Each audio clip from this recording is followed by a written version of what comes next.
When I first told my dad that I wanted to be an artist, he paused and then told me, "Hope you like buttered noodles."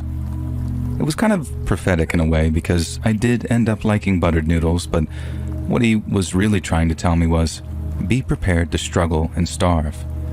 And boy, was he right about that. After graduating high school, I opted not to go to college and instead worked a series of menial jobs until I had enough saved to move to San Francisco. After I moved, I lived in a shared Hunters Point apartment for about 18 months with a bunch of other starving artists as I attempted to break into the local art scene. That was a tough time for me, and for several reasons. There was a lot of crime, a lot of drugs, and outside of the few bucks an hour I got from my part-time bag boy job, I was dead broke. Then, to top it off, I lived with a revolving door of unreliable, egocentric brat spawn who were out there pissing away mommy and daddy's money pretending to be artists, but instead purchased way more pot and pills than they ever did paints or pencils. And I knew I had to start making some money and find a better apartment, because another year with those bums and I'd have gone crazy. And that's when I started job hunting like a son of a bitch, day in and day out for like a month straight. It was exhausting, and when it got to the point where I could feel myself starting to burn out, I began to consider running back home with my tail between my legs before starting afresh in New York when I had the cash saved up again. But then, right when things seemed at their darkest, I met a guy named Greg. We met outside a liquor store when he asked me for a light, and he looked like he was having the worst day of his life. When I asked him if he was okay as I lit a cigarette, he told me he was about to be fired from his marketing job for missing a deadline.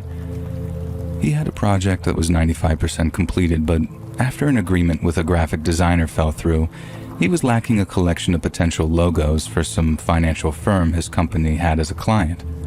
And well, long story short, I got him his logos after working all night and for a heavily discounted rate compared to what he'd promised those deadbeat designers who'd left him high and dry.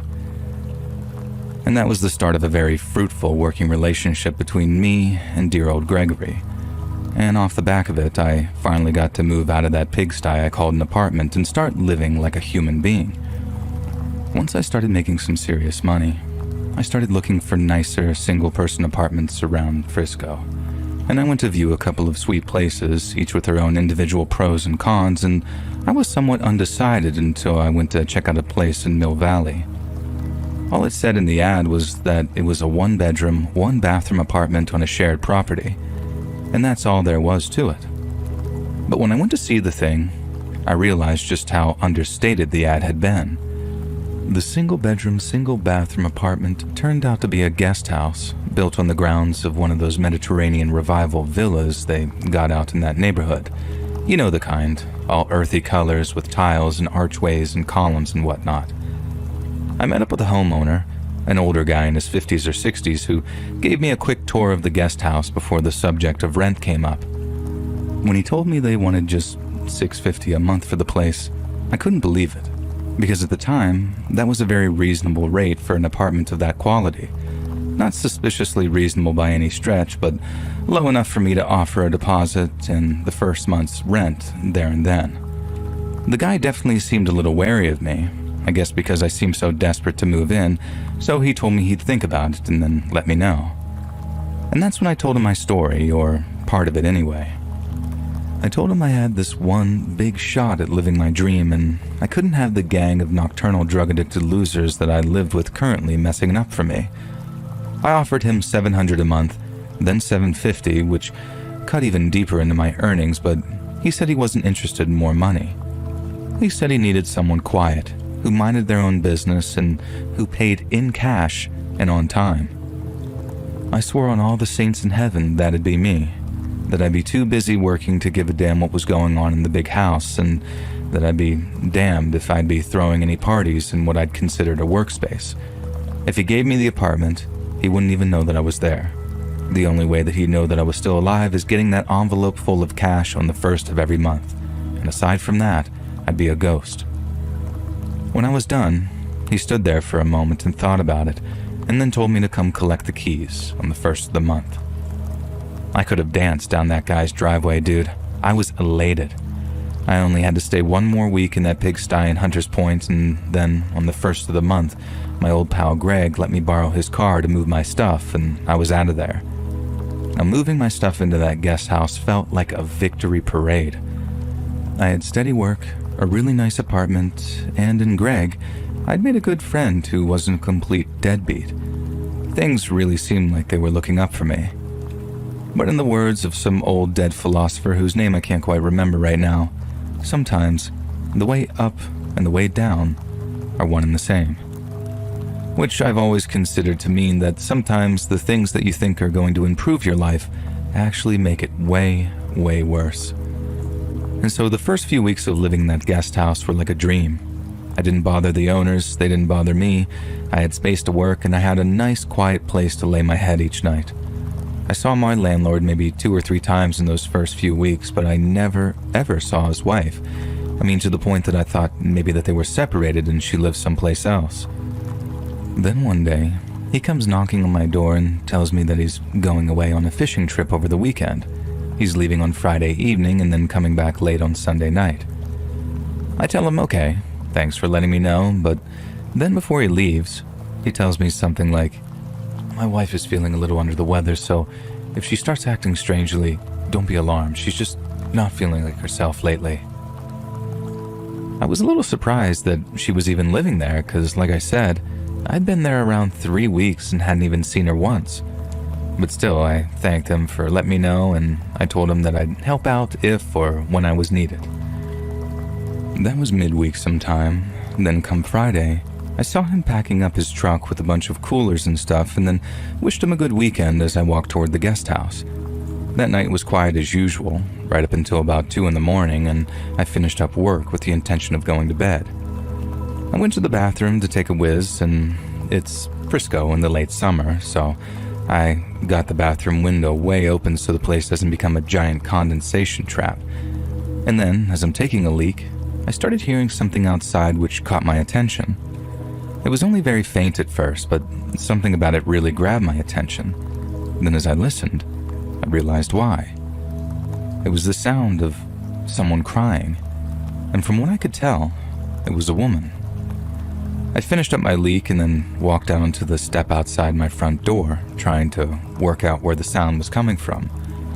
I stood there, cupping my hands behind my ears like a dumb, red-headed radar tower. It was a trick my dad had taught me as a kid, and just like back then, it worked like a charm. And I quickly figured out that the person crying was around the back of the main house. And that meant that it could only be one person. My landlord's sick wife.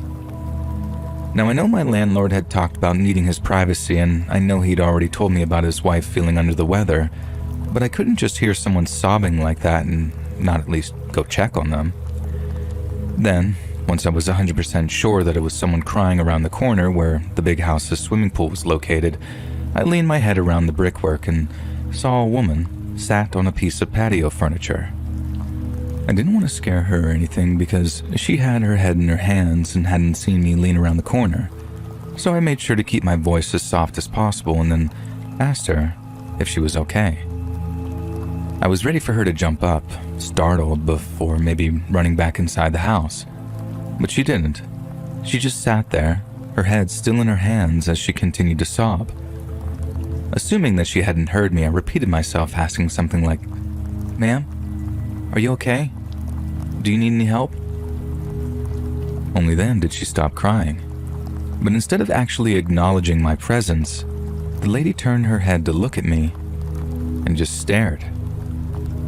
She looked out at me through the few strands of hair hanging over her eyes, but she didn't say a word. It got so awkward that I spoke for a third time, telling her I was the guy who'd moved into the guest house and that she could call on me anytime she liked if she needed any help or anything. I figured at the very least what I said warranted a murmur of a response, but again, the lady just stared at me kind of blankly, almost like she wasn't looking at me at all, but rather looking through me. I asked her again if she needed anything, but instead of answering me, she looked off into the distance, like in another dimension, then acted like I hadn't said anything at all to her. I just kind of waited. just in case she was building up to say something, and then when she got off of the patio furniture, I expected her to speak. But once again, she didn't say a word. She just got up, turned around, and walked back inside the main house before closing the back door behind her. The whole exchange left me just standing there like, what just happened? But also very concerned for the lady's well-being.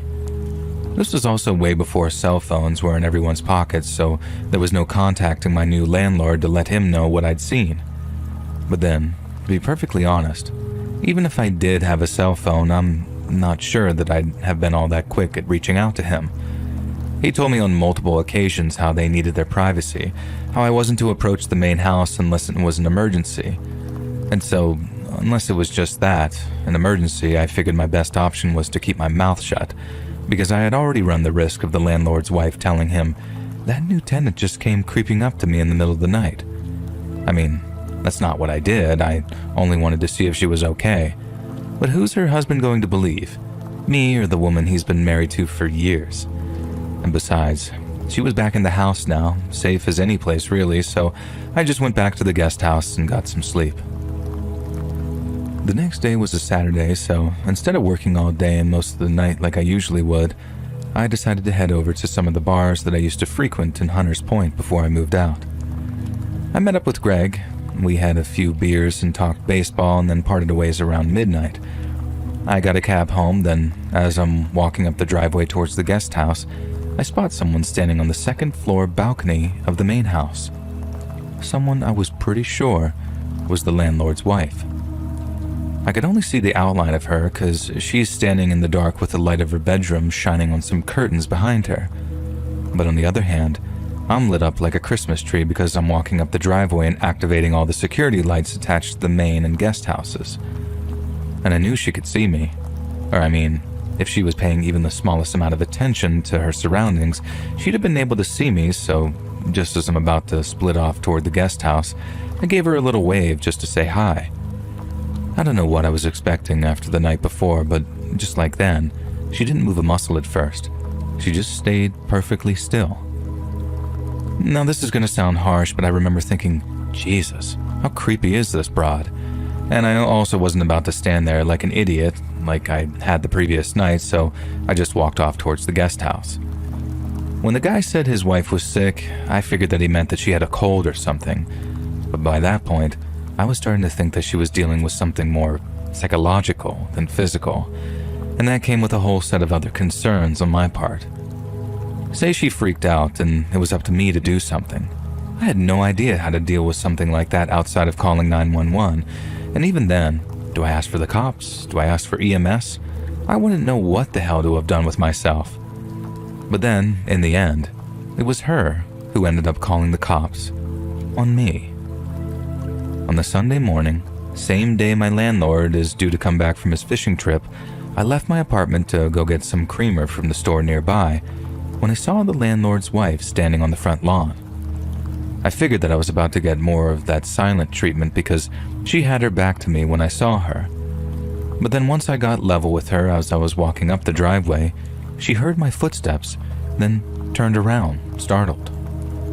I wasn't even going to bother saying hi at this point. Not after the previous 2 attempts, so I just kinda gave her a nod as she looked at me and then kept on walking. But then instead of ignoring me again, she starts yelling, Hey you! What the hell do you think you're doing on my property?" I was kinda shocked that she even spoke to me, and I had to bite my tongue so I didn't come out with a, "Oh, so now you're talking to me." Instead, and bearing in mind I figured that she might be losing her mind or something, I kept it together and told her very politely that I was the tenant who had been renting her guest house for the past 3 weeks.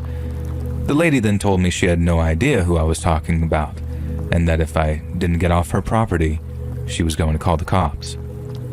I told her, please don't do that, and explained it'd all end up being a huge misunderstanding. I even showed her the key that I used to unlock the door and offered to demonstrate me using it so she knew that I wasn't some very casual home invader. And again, I kept my voice down and tried my best to remain very non-threatening, but she marched off after announcing that she was going to dial 911. I remember just shaking my head and telling myself, at least this beats Hunter's Point. and then I went to the store and bought my creamer. But then, when I got back, I look up to see a cop car parked outside the house, and when I rounded that corner to walk down the driveway, I see the landlord's wife angrily gesticulating to very bored-looking officers. My landlord's wife looks past them and sees me and is suddenly saying something like, "There he is! That's him right there!" Like she's expecting the two cops to rush over and just tackle me. But instead, one of them walks over to talk to me while his partner stays with the lady to keep her calm.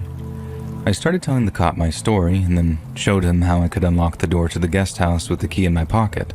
And after that, I showed him things like my wallet, which I'd left on the table after taking a few bucks out of it, and a few other things confirming that I had been the person who lived there.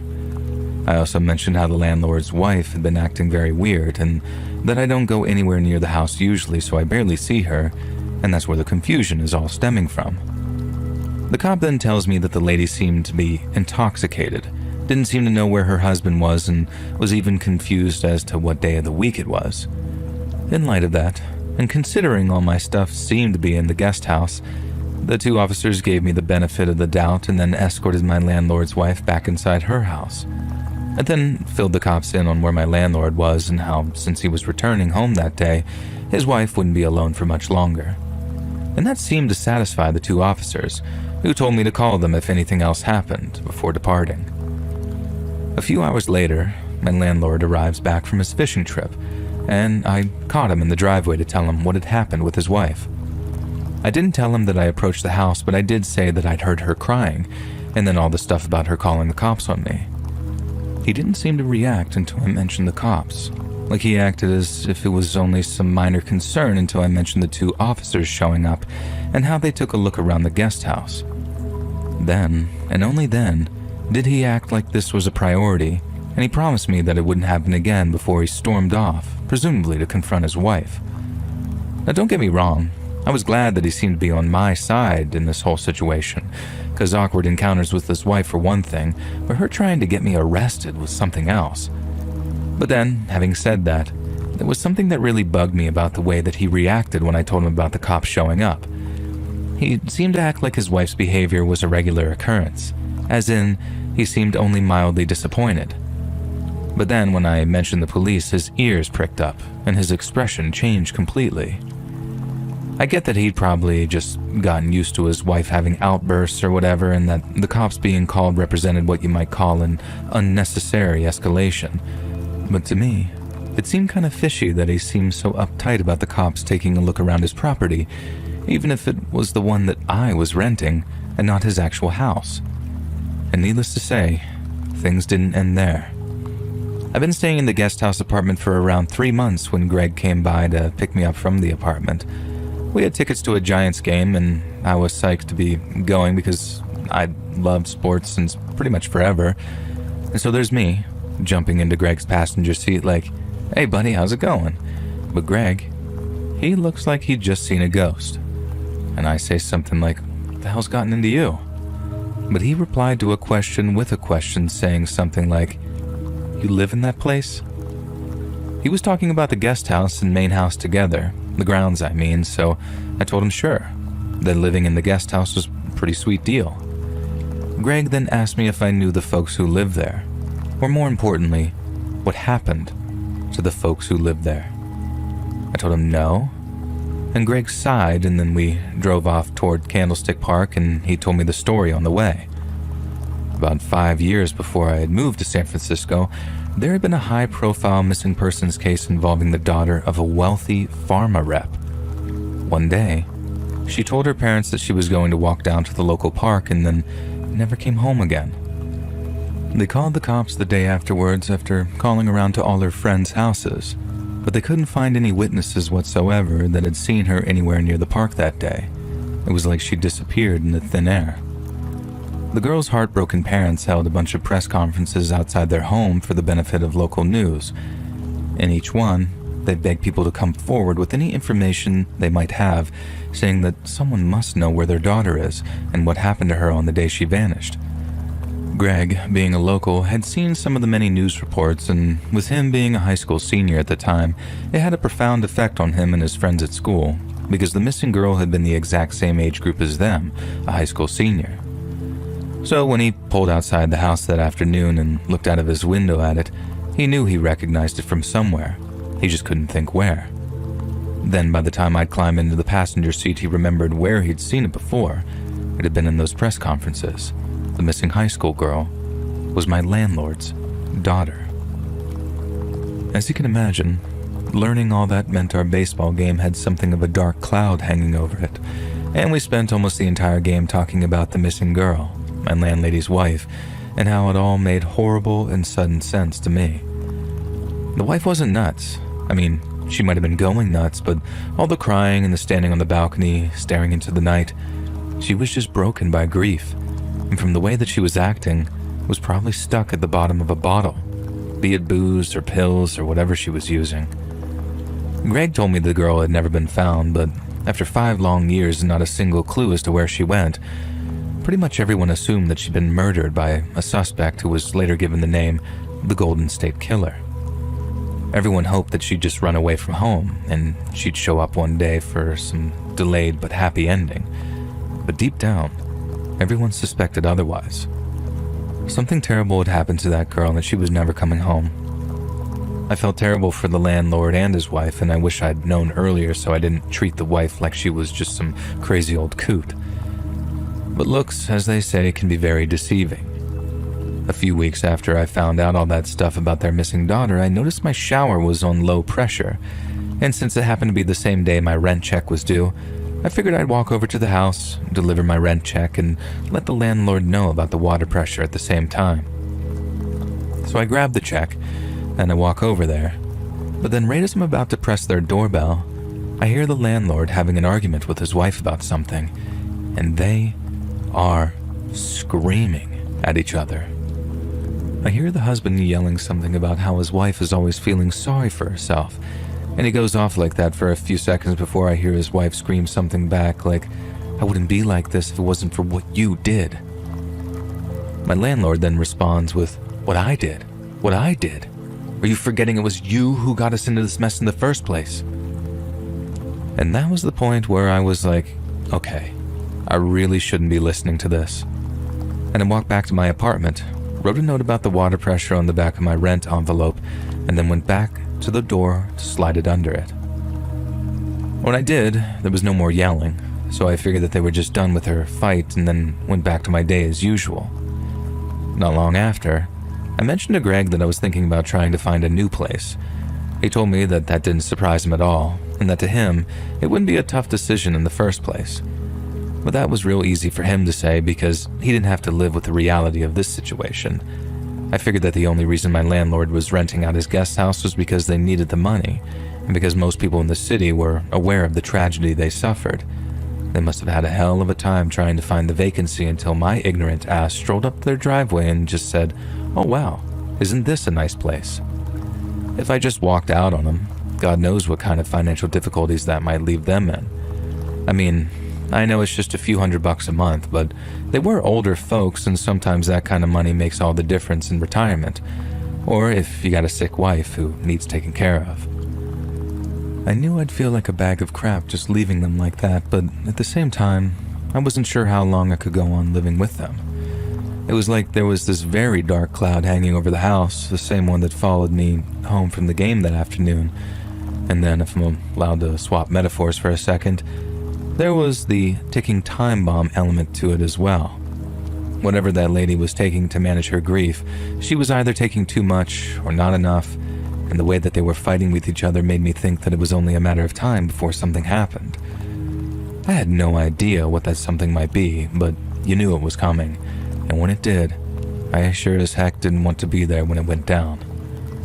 And so another few weeks go by, and by this time we're into late October, right around Halloween. The house had been quiet. I've gone back to never seeing that wife around, and I'm actually starting to think that I was a little hasty in looking for someplace else to live. The place had its flaws, but so did everywhere else, and I also felt like kind of an asshole for making things about me when it was their grief, their cross to bear, so to say. Maybe the best thing for me to do was to stop thinking about it and remind myself that it wasn't any of my business, and that worked just fine, until it became my business, and in a way that I could never have imagined. So it's November 3rd of 1989, and I remember that because it was a Friday and I was about to go step onto the old tiles there to get a few beers with Greg.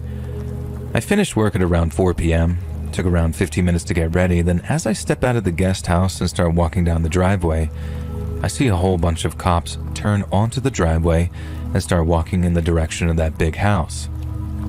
I couldn't help myself, seeing them come up the driveway in their uniforms like that, so I blurted out, "A little late for trick-or-treating, isn't it, fellas? Why don't you take off those costumes there?" But I didn't get to finish that last sentence because when they realized that I was there, standing off to the side of them, they all pulled out their guns and their holsters, spun around, and started yelling at me to put my hands in the air. It makes me laugh to think about it nowadays, but I was so scared that I had this perfect brain fart of a moment, and instead of yelling "don't shoot" or something like that, I literally screeched out, "It was a joke. It was just a joke." But then, as they're approaching me, telling me to get down on the ground, it hit me that the goddamn landlord's wife had called the cops on me for a second time. I'm lying on my face. They're putting the cuffs on me and I'm telling them things like, "Officers, there's probably been some kind of confusion here. If just let me explain." But unlike the first time around, when the cops were actually calm and polite and whatnot, one of them yells at me to shut up, and then I'm being arrested. They're acting tough, like I was the scum of the earth, but still I'm just calmly telling them that there's been a misunderstanding and that I rent the guest house on the property. Again, one of the cops tells me to shut my mouth, and then as two of them start walking me back to their paddy wagon, the others walk off towards the house talking about securing it, stuff like that. I kept my mouth shut, but I was still acting kind of smug because I knew that when all was said and done, I was just going to file a complaint on each one of those stuck-up pricks for arresting me on the charge of living in my own goddamn apartment. One time I could understand, but two, in the way they did it, that's just not going to happen, not in this lifetime.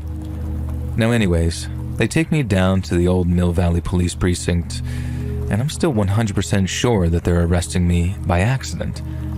But then, when we got to this booking process and they read out the charges, I realized something seriously messed up was going on. I'd been arrested on suspicion of kidnap, false imprisonment, a bunch of other smaller charges, and then get this. The cops charged me with, quote, practicing medicine without a license. That was the point where I lost my cool and I was like, what the hell are you people talking about? Because kidnap and all that other scary stuff was one kind of nightmare. But then, the practicing medicine thing, hearing that made it feel like I was trapped in some fever dream. They might as well have told me that I'd been charged with lettuce and bacon because what I was hearing made exactly 0% sense to me. I knew not to talk to the cops without a lawyer present, so I didn't say a word, and they didn't really ask me anything of substance until the attorney showed up and we could start in earnest. But then, instead of asking questions about me, they seemed very interested in my landlord. They asked me where he was, and I told them fishing trip, but then they acted like that was some kind of cover story. One of them yelled, "Bullcrap, we know he's not fishing, where is he?" Then told me all about how, if I didn't cooperate, they were going to make sure that I got a full rap on each charge and not just accessory, basically telling me that I was going to prison for the rest of my life if I didn't start telling them the truth. Obviously, I had no clue what they were talking about, so I told them a second time that, to my knowledge, I had no idea where my landlord was. He just told me that he was fishing, and I have no reason not to believe him. The cops then asked me a whole bunch of questions about when I moved into the guest house, what I did for work, things like that. They also asked me a ton of questions about my relationship with my landlord, like if I was close with him. I told him hell no, that he'd actually warned me to stay the hell away from the house because they needed their privacy, quote unquote. And if he was involved in something shady that they were trying to pin on me also, then they were barking up the wrong tree. I then told him that I'd be happy to help with any kind of investigation, especially since the charges sounded so crazy and I wanted to distance myself as much as I possibly could from them. The cops didn't exactly warm up to me after that, but they sure as hell stopped treating me like something they'd found on the bottom of their shoe. They let me go not long after taking me back to a cell, but warned me not to leave town because I could still be rearrested at any time. They wouldn't tell me exactly what was going on, only that I might not be seeing my landlord or his wife for a while, which might affect my living arrangements. And that was the last thing I wanted to hear, and I figured that I was back to shopping for apartments again. But not only was I wrong about that, but I was wrong about my other theory too, which pertained to why cops seemed so interested in finding my landlord. See, the whole kidnapping and imprisonment thing really rattled around my brain as I caught a cab back to the apartment. It might sound crazy to say it, but I thought my landlord might have, I don't know, found the son of a bitch who took his daughter all those years ago. But then, the practicing medicine thing, combined with the kidnapping, that gave me chills just thinking about it. Because think about it, what kind of messed up stuff are you doing to someone where that becomes a factor? Was he torturing a guy? Performing a surgery on him? Just what the hell was going on? I didn't find out the whole truth until much later, but like I must have said a dozen times by now, it was like nothing I ever could have imagined. Since I didn't have anyone to pay rent to, I just stayed in the apartment until the water and electricity were just shut off, and then ended up staying on Greg's couch, with the guest house acting as storage until I found a new place to live. This all took place over the course of around 2 months, with news about my landlord coming out in steady drip until, finally, all the pieces fit together. But probably the biggest one came when the cops found my landlord's daughter. Not dead, not alive, but somewhere in between. In a small rented home up in Los Ranchitos, the cops found my landlord's missing daughter. She was emaciated, bedbound on life support, and appeared to have been in some kind of deep coma for the last half a decade. My landlord had been keeping his daughter alive, apparently after she'd received some kind of serious head trauma, and he'd been doing so using medical equipment he'd obtained from some mysterious but obviously well-equipped donor, most likely as a result of his contacts in the medical industry. But then, why not take her to a hospital to get her the proper medical attention? Why leave her to slowly rot in some roach-infested apartment up in the hills? Because it was my landlord's wife who inflicted the crippling head wound in the first place. I guess it all came out once they got arrested and the daughter's location was uncovered. I don't know who spilled the beans first, but someone did, and once the news broke, it was a hot story for a few days. At least until the news cycle switched back to the more interesting story, which was the aftermath of the Loma Prieta earthquake and all the various rescue and rebuilding efforts. 5 long years ago, my former landlord's wife and daughter got into one hell of a fight. I don't think they ever found out what it was over, but it was bad enough that the daughter ended up smacking her mom across the face. My landlord's wife then loses her mind, grabs some heavy ornament off of a sideboard, and then whack, smacks her daughter over the head with it. I guess she either hit her really goddamn hard or landed the blow with a sharp edge or something, because her daughter passed out right away and then just never woke up again. And then afterwards, instead of doing the right thing and having the mom sent to prison, they agreed to cover the whole thing up, keep their daughter alive, and then hope that they could find a way to wake her up someday. Obviously, they didn't wake her up, and after a long multi-agency investigation, my landlord was followed to the Los Ranchitos apartment, where his bedridden daughter was then discovered. I couldn't believe that I'd been sharing a space with people like that, and that I'd rationalized everything I'd seen and heard to the point that I actually felt sorry for them. What they'd done was terrible, an evil thing, but they did it out of a warped sense of love and family preservation. And that's the thing that I find most haunting about this whole messed up situation. I don't think that they were bad people, but they did a terrible, awful thing, both of them. And if normal, everyday people are capable of stuff like that, then to me, it makes the world seem like a much darker and much scarier kind of place.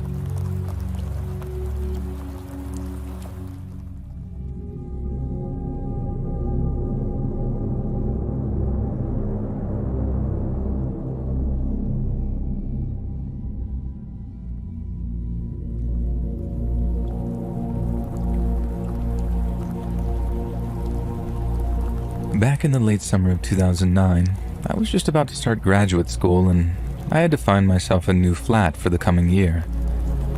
I was new to the area, so I didn't know the neighborhoods at all, and since I needed something cheap and cheerful, I ended up browsing vacancies in some of the city's less affluent areas.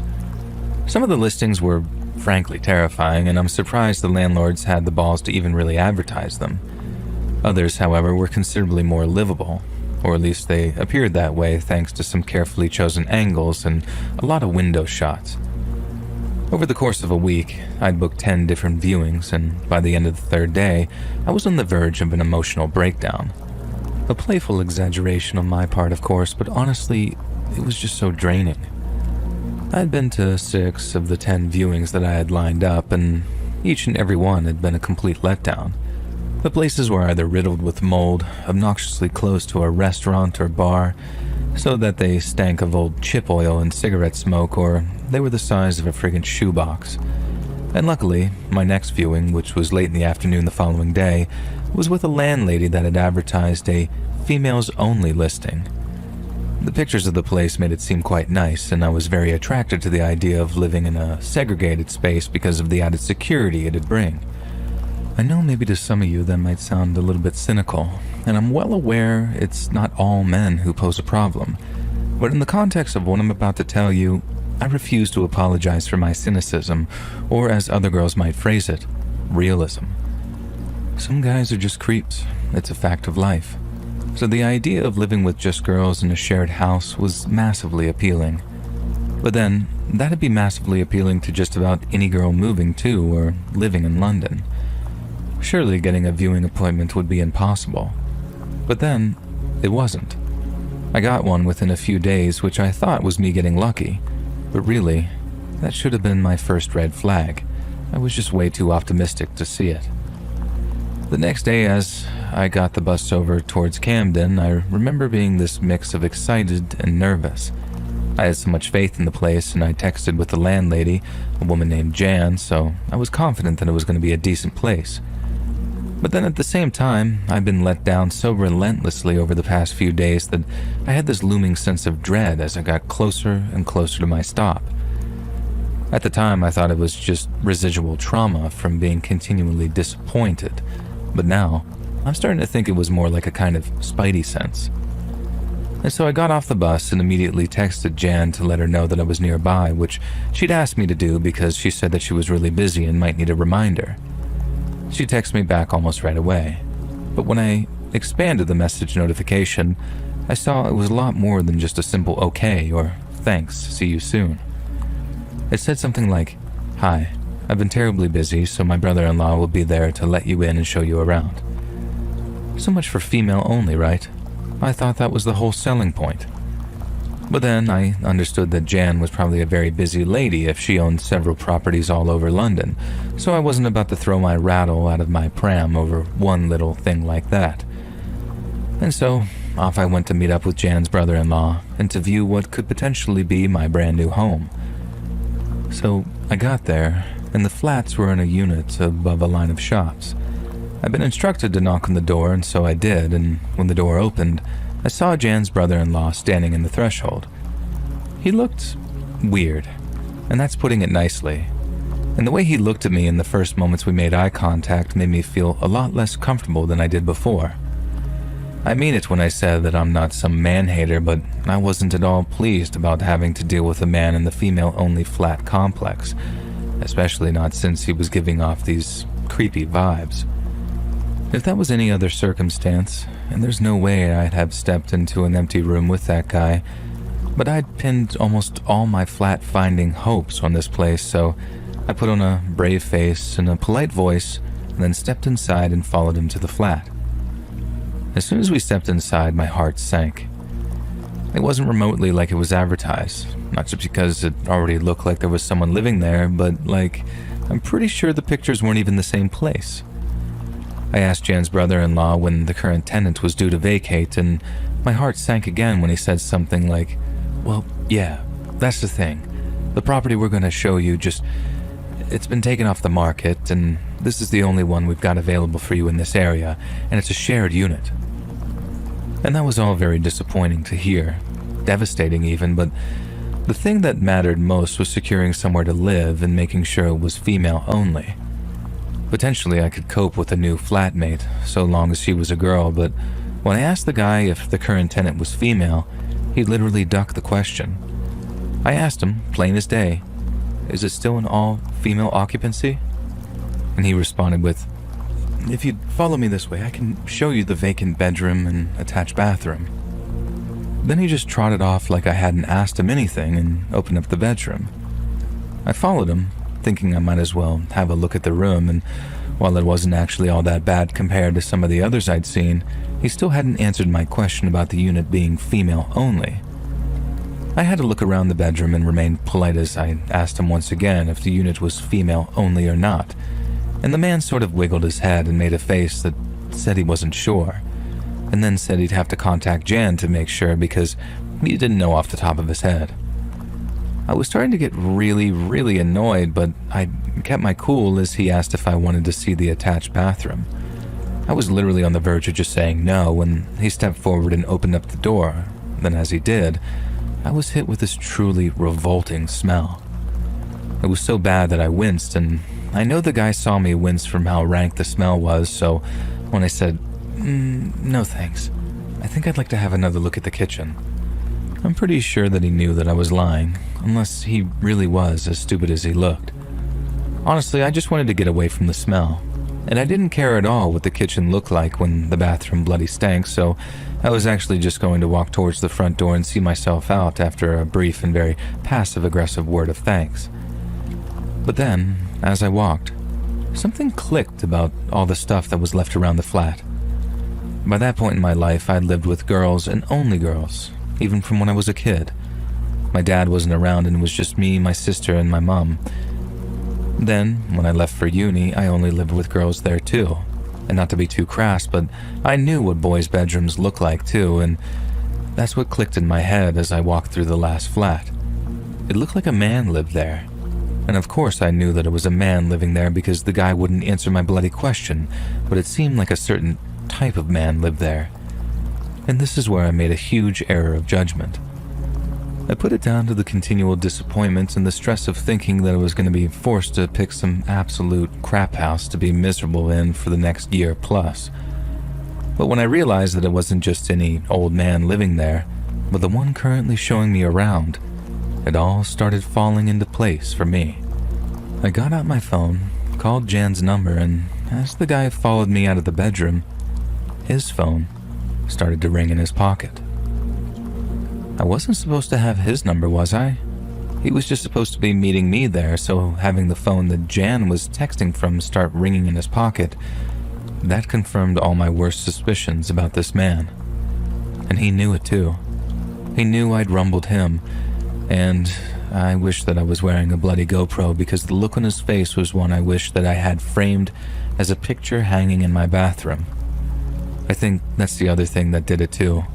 How I sort of, I don't know, sensed his weakness. I'd caught some absolute waste man trying to trick desperate girls into living in a spare room it looked like he'd built himself, and with some really dodgy plumbing too by the smell of things. Red-handed, that was the phrase that came into my head in the moment. Red bloody-handed, and I'd be damned if I was about to let him live it down. I remember trying to think of something witty to say, but all I could think of was to ask him the exact question in mind, I suppose by way of humiliation, and so I started asking him, "Were you trying to trick young girls into living with you, yeah?" His face was like a tomato, but he still tried denying it, and the indignation that I felt from his denial only spurred me on. I started telling him how pathetic he was, what a pervert he was, how he was probably on the sex offenders registry. I gave him both barrels, as they say, didn't hold back in the slightest, but I forgot the golden rule when dealing with men. They're bigger, they're stronger, and the mental midgets among them are only one piece of wounded pride away from using that to their advantage. I saw the moment I pushed him over the edge, and it really was like that meme of, and it was in that moment she knew she effed up. He stopped trying to talk, gave up on denying everything, then started marching towards me with this wild look in his eyes. I knew he was going to go for me, and I got a head start on running down the corridor to the block's entrance, but he was just too fast. I almost got to the door and just about had my hand on the latch when I felt something tugging on my hair. I felt the pressure on my scalp, and then the next thing, my neck jerked back as the guy got a handful of my hair and started trying to drag me backwards. I tried to stay on my feet, but the force of him pulling my head back knocked me off my balance, and then as I fell backwards, I realized that he was actually trying to drag me back towards the flat using nothing but my hair. I remember screaming for help and hoping someone would appear from the other flats, of which there were maybe 3 or 4 on that floor of the block. But if they were occupied, whoever lived in them must have been at work or dead, because I screamed so hard that my nose started to bleed and no one emerged from any of the doors. Once I realized that I was on my own like that, and we were just feet away from him dragging me back into his flat, I tried to flip myself over so I could at least stand up. But right when I found a bit of purchase on the carpet underneath, I felt something slam into my face so hard it made the vision in my left eye go all white. I brought a hand up to my face covering that eye, and with my free hand I made a desperately futile attempt to get his hand off of my hair. But the second my hand touched his, and I tried digging my nails into the skin of his hand, he tugged violently on my hair again and sent me crashing down onto my knees. I remember how, as I reached the doorway, he tried to drag me through it, but I made it very hard on him by blindly kicking and throwing punches, anything to try and get him in the gonads or scratch his eyes out. But then, after making contact with at least one of my swings, I have a gap in my memory, presumably from where the guy hit me so hard that I fell unconscious for a minute or two. And my last memory of trying to fight him off of me was as we reached the door. But then the next I remember, I was on the bedroom floor, and he was dragging me towards the bathroom that stank of mold and rotten God knows what. There was this pain in my neck when I woke up, and I remember having this deep fear that if I tried to twist my way up so I could bite him, that he might tug on my hair hard enough to break my neck. I was more terrified than I've ever been in my entire life. I had no idea what was happening. But the one thing I did know is that if he managed to get me into that bathroom, it was all ogre for me. I remember rolling over and how it made my scalp burn with pain from all the hair that got ripped out, but it allowed me to kind of wheel around and grab the guy's wrists. He obviously thought that I was unconscious still, so when I suddenly started moving, it took him totally by surprise, and I was able to sink my teeth in the skin of his wrist until I saw his fingers open and felt my hair come loose from his grip. I tried to run, but he grabbed me again, only that time I just remember sort of launching myself at his face. He was trying to pin my arms by my sides by wrapping his own around me, but I raised them too early for him to get them and just started digging my fingernails into his eyes. It was so horrible because I could feel the bare flesh of his eyeballs giving way under my nails, and it really makes me shudder to think about now. But at the time, all I could think about was doing as much damage as possible, and it worked. He screamed so loud that it hurt my ears, and then he suddenly shoved me off of him so hard that I went tumbling to the floor. I felt so dizzy that I struggled to find my feet, but it didn't matter because the man intent on ending my life, and God knows what else before that, was in such pain from me scratching his eyes that he couldn't see. He was covering them with both of his hands, screaming terrible, terrible, terrible things at me. But I listened to all of that as I was running towards the front door, knowing that there was no chance of him catching up to me. I remember coming out into the street outside and walking down the metal stairs which led up to the unit really fast, and then some woman saw me as she was walking past and was like, "Oh my God, are you okay?" I had a cut on my face from where he'd hit me. I'm guessing that was the blow that knocked me out too, and it had been pouring blood down me without me realizing. Then, when I saw just how much blood there was, I was terrified that he might have stabbed me or something, so I unzipped my jacket and started looking for stab wounds while saying to the woman to call the police, call the police. More and more people came over because the way I looked and the way I was shouting was obviously attracting a lot of attention. I kept pointing to the door that I went through and came out saying, he's in there, because I felt my legs getting weak and I honestly thought that I was about to pass out from the bleeding. Then if I passed out, I didn't know if I'd wake up again. Obviously, that was all just the terror talking, and despite all the blood, I didn't even need stitches after being taken to the hospital. But in the moment, I was the most scared that I'd ever been in my life, and convinced the guy had done way more damage to me. The police managed to track down this man that had attacked me, and he ended up getting a prison sentence of 6 years. I think if the jury were able to see into his head and got a glimpse of what he had in store for me, he'd have gotten much, much longer.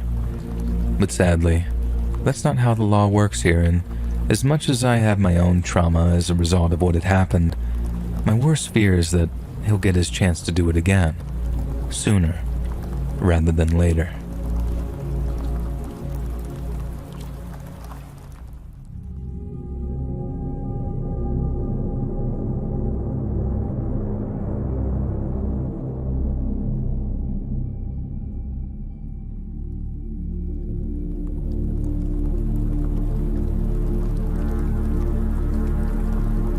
What I'm about to tell you is a story so often told that it's passed into legend around the hills of northwest Georgia. It's a tale of love, loss, and liquor, a story folks have been telling each other for almost 100 years. But unlike a lot of old myths and legends that you hear around these parts, this one is 100% true, and they got the documentation down in Cartersville to prove it. Ladies and gentlemen, this is the story of Fast Eddie Pettimore. According to his birth certificate, Edward Lee Pettimore Jr. was born on July 13th of 1904 in a little town called Varnell, just off of Route 2. His daddy was a mechanic, worked his way into fixing automobiles after they came commercially available, and could have ended up quite a wealthy man. But unfortunately for his family, Eddie Lee Sr. was a drunk, and sometimes only brought home maybe 1 or 2 days' wages a week. But then, in early 1920, the federal government instituted the Volstead Act, which banned the sale and manufacture of alcoholic beverages, and the era of prohibition had begun. Now, Eddie Sr. could have taken the opportunity to dry himself out and find his way back to Jesus, but he didn't want to live in a world where he couldn't get a drink, even if it meant living beyond his means. Yet in doing so, Eddie Sr. ended up owing money to the kind of folks you really don't want to owe money to. They gave him a choice: make weekly liquor runs up to Chattanooga, cross the Tennessee state line, or be found hanging from a poplar tree. Eddie Sr. chose the former, and after getting his hands on an old Model T, he chopped that thing down and souped up its engine until it was nothing short of hell on wheels. Eddie Sr.'s old Ford was now fit to outrun any cop car in America. The only problem was, he wasn't nearly as gifted a driver as he was a mechanic. One night, following a blistering pursuit by state revenue men, Eddie Sr. lost control of his vehicle, careened off the highway, and smashed into an oak tree doing almost 100 miles an hour.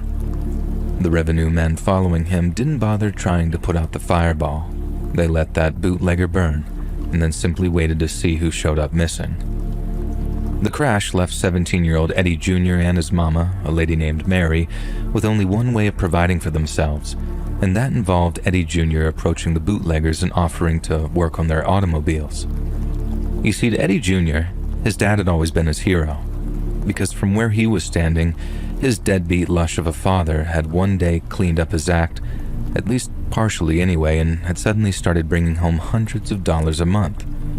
Eddie Jr. also noticed how skilled his daddy was at fixing up automobiles, and it was something that he paid attention to from a very early age. He might not have been anywhere near as experienced as his father, but he was the natural choice for the bootleggers who wanted someone who'd stay quiet and stay loyal. Eddie was obviously very eager to follow in his father's footsteps, not just because it meant providing for his family, but because he felt that Eddie Sr. would have been proud. The money was never an attraction. Most of it went to his mom anyway. Working with the bootleggers meant Eddie got to work on cars all day, and that's what made him happy. But what made him even happier was getting to drive them. Once he was a respected member at the bootlegging operation, Eddie's bosses started letting him test drive the cars that he worked on, just to make sure that they could handle being taken to full throttle. And that, ladies and gentlemen, is how they discovered Eddie was a goddamned natural. the bootleggers had carved out a kind of racetrack out there in the woods, and Eddie was beating the track times of some of their very best runners. So when Eddie was around 19 or 20, they asked him to start running liquor to Chattanooga for him, using almost the exact same route on which his father had lost his life. Every night, when Eddie told his mama that he was heading out and not to wait up for him, she'd worry herself sick. But she was just about the only one that did. Rumors started to run wild through local and state law enforcement. The bootleggers had a new driver and he seemed nigh unstoppable. Some officers had never seen anything like it and wondered how in the hell they were going to catch someone with such high levels of confidence and skill. This new guy did things no one else dared, and the cops started to think that the bootleggers had drafted in some kind of professional from out of state. Little did they know, it was young Eddie Jr. behind the wheel, and before long, Eddie's nickname was upgraded from Junior to Fast Eddie. Fast Eddie was bringing home money hand over fist, with most of it going to his mom, but without a taste for the liquor that made him holler rich, as you might say. He didn't have much which to spend his personal portion of the treasure. He kept squirreling it away someplace, letting it accumulate, and only occasionally taking some out to buy new shoes or a birthday present for his mama. Automobiles were his whole life, so Fast Eddie didn't concern himself with much else. But then one day, some of his fellow runners decided it was time for a little bootlegger bar mitzvah, which involved driving him over to a cat house over near Cohutta to get him acquainted with some of the ladies there. Fast Eddie had never been with a woman before, and it said that he looked like a deer caught in headlights as all those peaches lined up in front of him, each looking fine as wine. Eddie had the cash to pick 2, maybe even 3 girls, but he only chose one, a girl around the same age as him named Lily Mae. Not much is known about young Lily Mae, only that she was an orphan and then spent most of her life in an infamously unfit reformatory before finding employment at the Cohutta Cat House. Lily Mae had experience in such matters and Fast Eddie did not. Then, true to the nickname he'd so deservedly earned, Eddie fell deeply and madly in love. According to folks who knew him, Eddie talked of nothing else but Lily Mae for a week straight, until finally, he drove on back to Cohutta Cat House and told Lily Mae that he wanted to marry her. The cat house madame laughed when she'd heard the news and said it'd take $500 to buy Lily Mae out of service. Folks say that she looked just about plumb speechless when Eddie pulled out a wad of bills from his pocket, and then he and Lily Mae left hand in hand that very same day. As the story goes, Eddie moved his mama and Lily Mae into a place on Alpharetta Drive, just across from where Maple Grove Baptist Church stands today. And for about a year or two, they lived there in peace, with Eddie's identity as the bootlegger's ace runner being a closely guarded secret. But then one night, a rainstorm left the highways slicker than a greased pig, and for the first time in his career, Fast Eddie had lost control of his vehicle and was sent careening off the road. He managed to bring the car to a stop before it crashed into anything, but after coming to a halt in a patch of deep mud, Eddie realized that there was no getting the tires unstuck before the cops caught up with him. He jumped out of the driver's seat and then ran off into an orchard before the law saw where he went.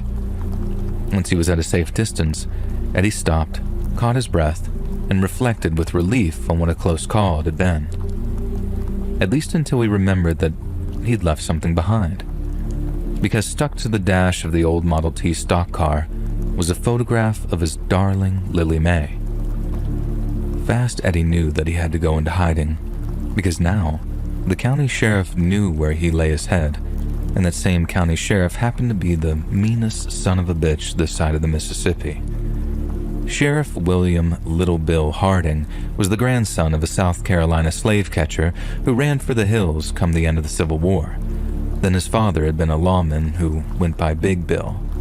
Big Bill was tough, but he was fair. Little Bill, on the other hand, was neither. In fact, I'd go so far as to say that he was a downright bully. No one around Whitfield County liked him, and even fewer people respected him.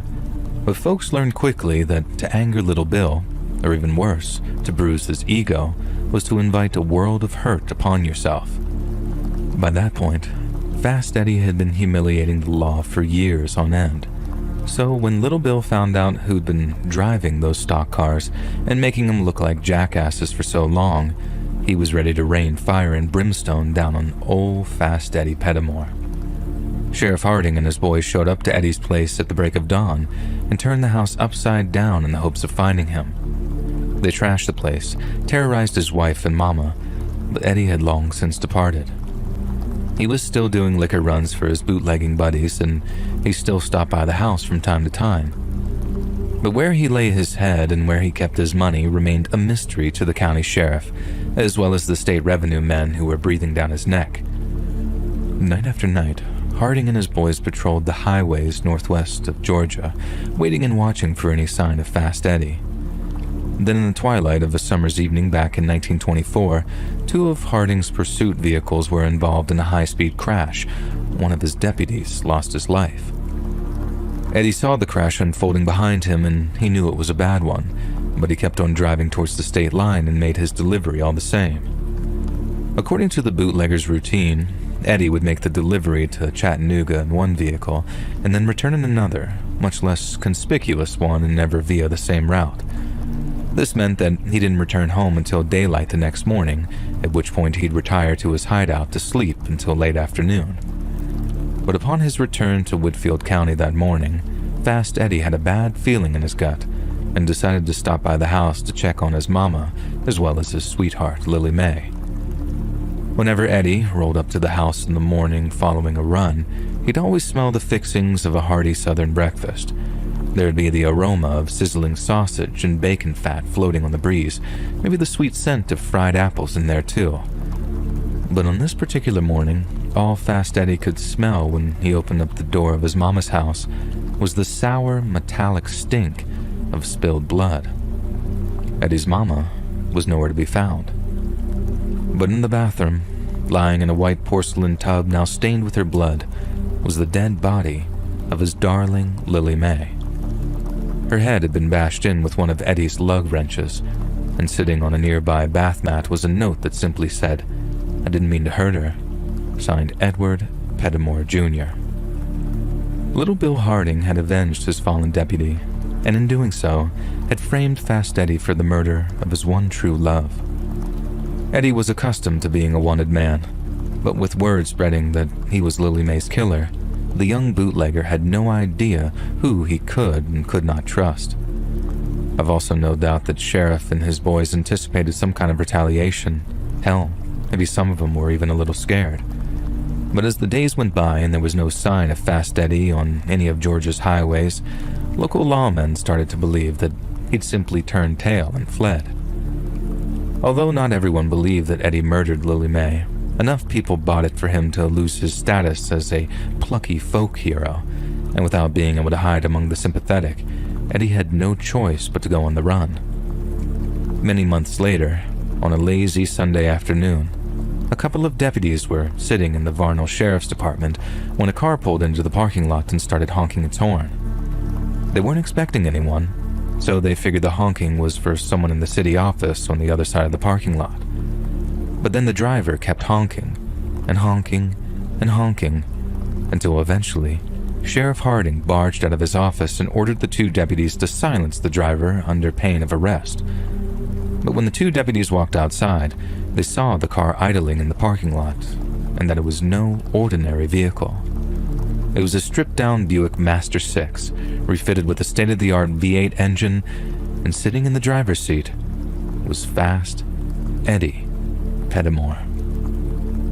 The two deputies turned on their heels, ran back into the office, and yelled to the sheriff that none other than Edward Lee Pettimore Jr. was sitting in the parking lot outside. The sheriff ran out just in time to see Fast Eddie taking off southbound towards Tunnel Hill Road, and then after running to his own car, he and the two deputies took off after him, driving 3 different vehicles. In the past, Sheriff Harding knew that he and his boys could never catch up with Fast Eddie, but over the previous few months, they too had been chopping down their pursuit vehicles, making them lighter and lighter until they were just about ready to compete with the kind of greased lightning bolts that Fast Eddie drove. Meaning this time, they were ready for him. The sheriff and his boys were tearing down the highway at close to 100 miles an hour, intent on keeping the pedal to the metal until they caught sight of Fast Eddie's Buick. They must have gone for 15 to 20 miles. Each time they'd see a car ahead of them, and it turned out to be some innocent citizen, clinging to their wheel in terror as a bunch of siren-screeching stock cars burned past them on the highway. They kept on going, praying they hadn't wasted their opportunity until suddenly, Sheriff Harding saw a dark speck on the horizon. Believing it to be Fast Eddie, Harding pushed the engine of the stock car to the very limit in the hopes of catching up to him, and he didn't have to wait long. What happened next took place over the course of maybe 2 or 3 seconds. Harding spotted Eddie, and as the dark speck on the horizon grew larger, there was a split second when the sheriff believed that he was rapidly catching up. The only problem was, Eddie wasn't speeding away from him. Eddie was speeding towards him. But by the time Sheriff Harding realized what was happening, it was far too late to save himself. Fast Eddie smashed that Buick into Harding's Model T at almost 110 miles per hour. And with the sheriff's own vehicle scraping triple-digit speeds, the impact was catastrophic. Both cars erupted into a firestorm of steel, shrapnel, and broken glass, which instantly ended the lives of both Fast Eddie and Sheriff Harding, while secondary impacts caused such serious injuries to one deputy that both of his legs required amputation. When the news hit that Harding had been murdered and that Fast Eddie had been the one to do it, it sent shockwaves through the whole of Whitfield County. Some said Eddie was a delinquent who'd murdered his wife, murdered the sheriff, and probably murdered his mama too since she was still missing. Others said that it must have been some kind of crazy accident because while Eddie was many things, a bad driver he was most certainly not. But while all agreed that the income was completely unexpected, there's another thing folks are certain of too, and that's how Fast Eddie Pettimore's funeral enjoyed a much larger audience than Little Bill Harding's. Those that knew him, really knew him, didn't believe for a second that Eddie had murdered Lily Mae. But the folks who didn't know Eddie believed the headlines, and to them, he was a no-good wife slayer and a cop killer. Most people didn't give a good goddamn what anyone had to say about Eddie, but there was one person who cared enough to do something to salvage his reputation. Sometime later, a night train hailing all the way from Washington, D.C. rolled into Atlanta's terminal station, and from the first-class car emerged one of the most accomplished prosecuting attorneys on the entire eastern seaboard. He was there to talk face-to-face with an old classmate from Yale who'd since taken a high position in the Georgia state government. Over lunch, the two men shared shrimp cocktails and pan-fried Chateaubriand at the Capital City Club, one of the most elite fine dining establishments in the entire country. And we know that because a copy of the bill exists in the state archives over in Morrow. Then that very same afternoon, a team of agents from the Bureau of Investigation, which was only 10 years away from becoming the FBI, arrived in Varnal and began interviewing the new sheriff, as well as the deputies who'd once served under Harding regarding the murder of one Lily Mae McDermott. They reviewed evidence, re-interviewed the deputies, and sought out character witnesses for both Fast Eddie and Sheriff Harding. Then by month's end, they had turned up the heat so bad that one of the deputies finally cracked and agreed to testify against his fellow officers in exchange for avoiding the state's brand new method of execution, the electric chair. And legend has it that this is how those BOI boys got the deputy to crack. The governor claimed the electric chair was the bleeding edge in dispatching murderers both quickly and painlessly. And after a rigorous testing phase, don't ask, the chair became the state's primary method of execution. But some devious BOI agent starts telling the deputies how that's all a bunch of horse crap, how he's seen the electric chair in action with his own eyes, and how even with all the crap he saw in the trenches over in France, it was still the most ugly, haunting, and horrifying thing he's ever seen in his whole life. He terrorized those deputies by telling them how the chair cooks men alive, how they shriek and wail for their mamas to make it stop as their skin blisters and their eyes boil. He said he'd seen a man burst into flames, another who cried tears of blood, and a third who endured hours upon hours of almost constant agony, pissing in his britches and soiling himself until his heart finally gave up and exploded in his chest. If one of the deputies didn't do the right thing and told the truth about what happened to Lily Mae, then all of them would be headed to the electric chair, and all of them were going to burn. I guess it only took so much of that kind of box talk before one of them cracked, and when he did, the whole rotten house came tumbling down around them. No one ended up going to the electric chair, not since all attested that it was Sheriff Harding that had wielded the lug wrench and written the false confession. But at their sentencing, the judge made no bones regarding their associated guilt and wondered aloud how men who'd sworn to uphold the law had so suddenly seen fit to break it. What he also wondered aloud was who exactly had prompted the hotshot prosecutor to come all the way down from Washington, D.C. to work on a case that no one believed would bear fruit. That's when the attorney informed the judge that his wealthy benefactor was, in fact, sitting in that very same courtroom with them, and directed his attention to the gallery where a woman in black sat with a long black veil covering her face.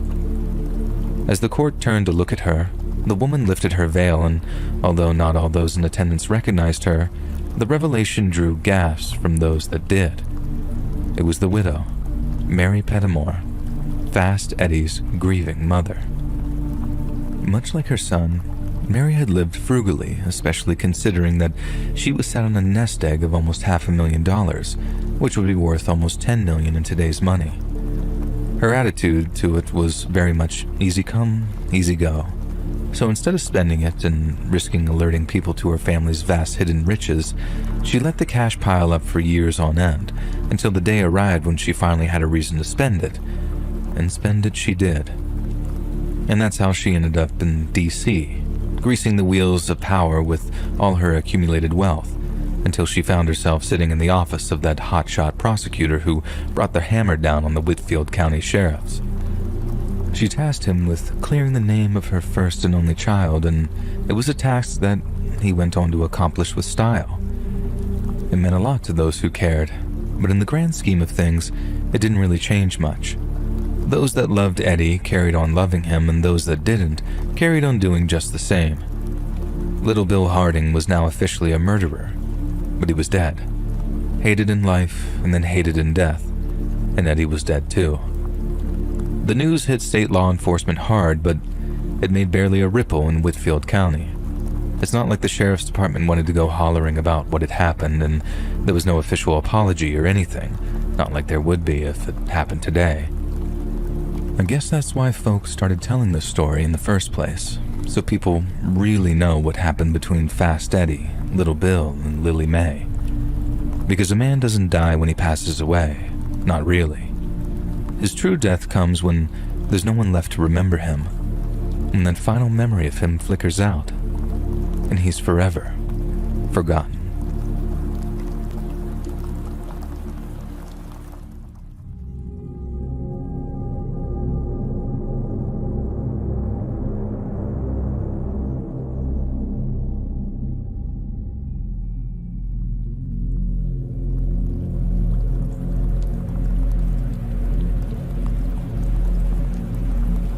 I don't know how we lost Afghanistan.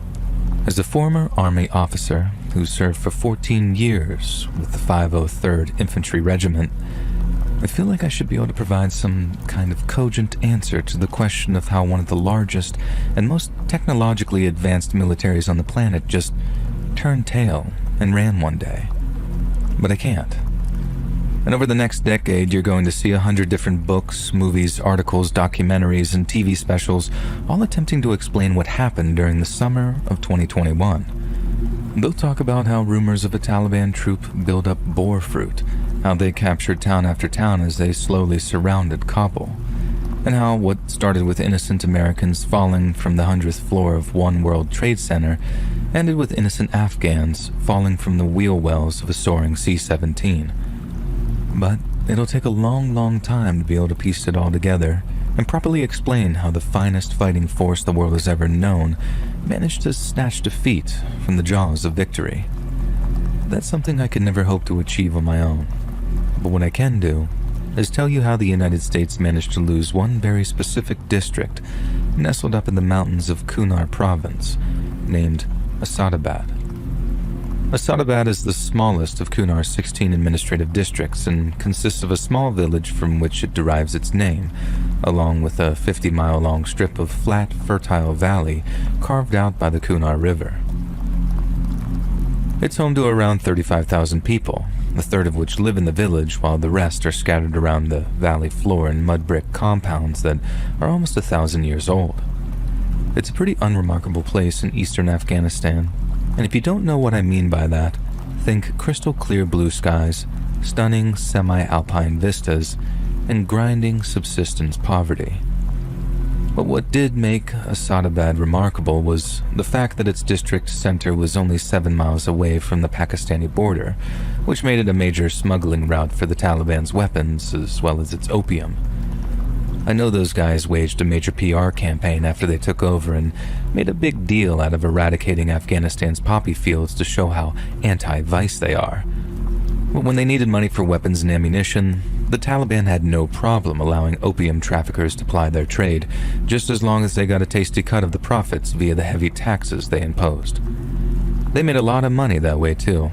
So in the winter of 2008, we rolled into Asadabad with the goal of cutting off their smuggling routes.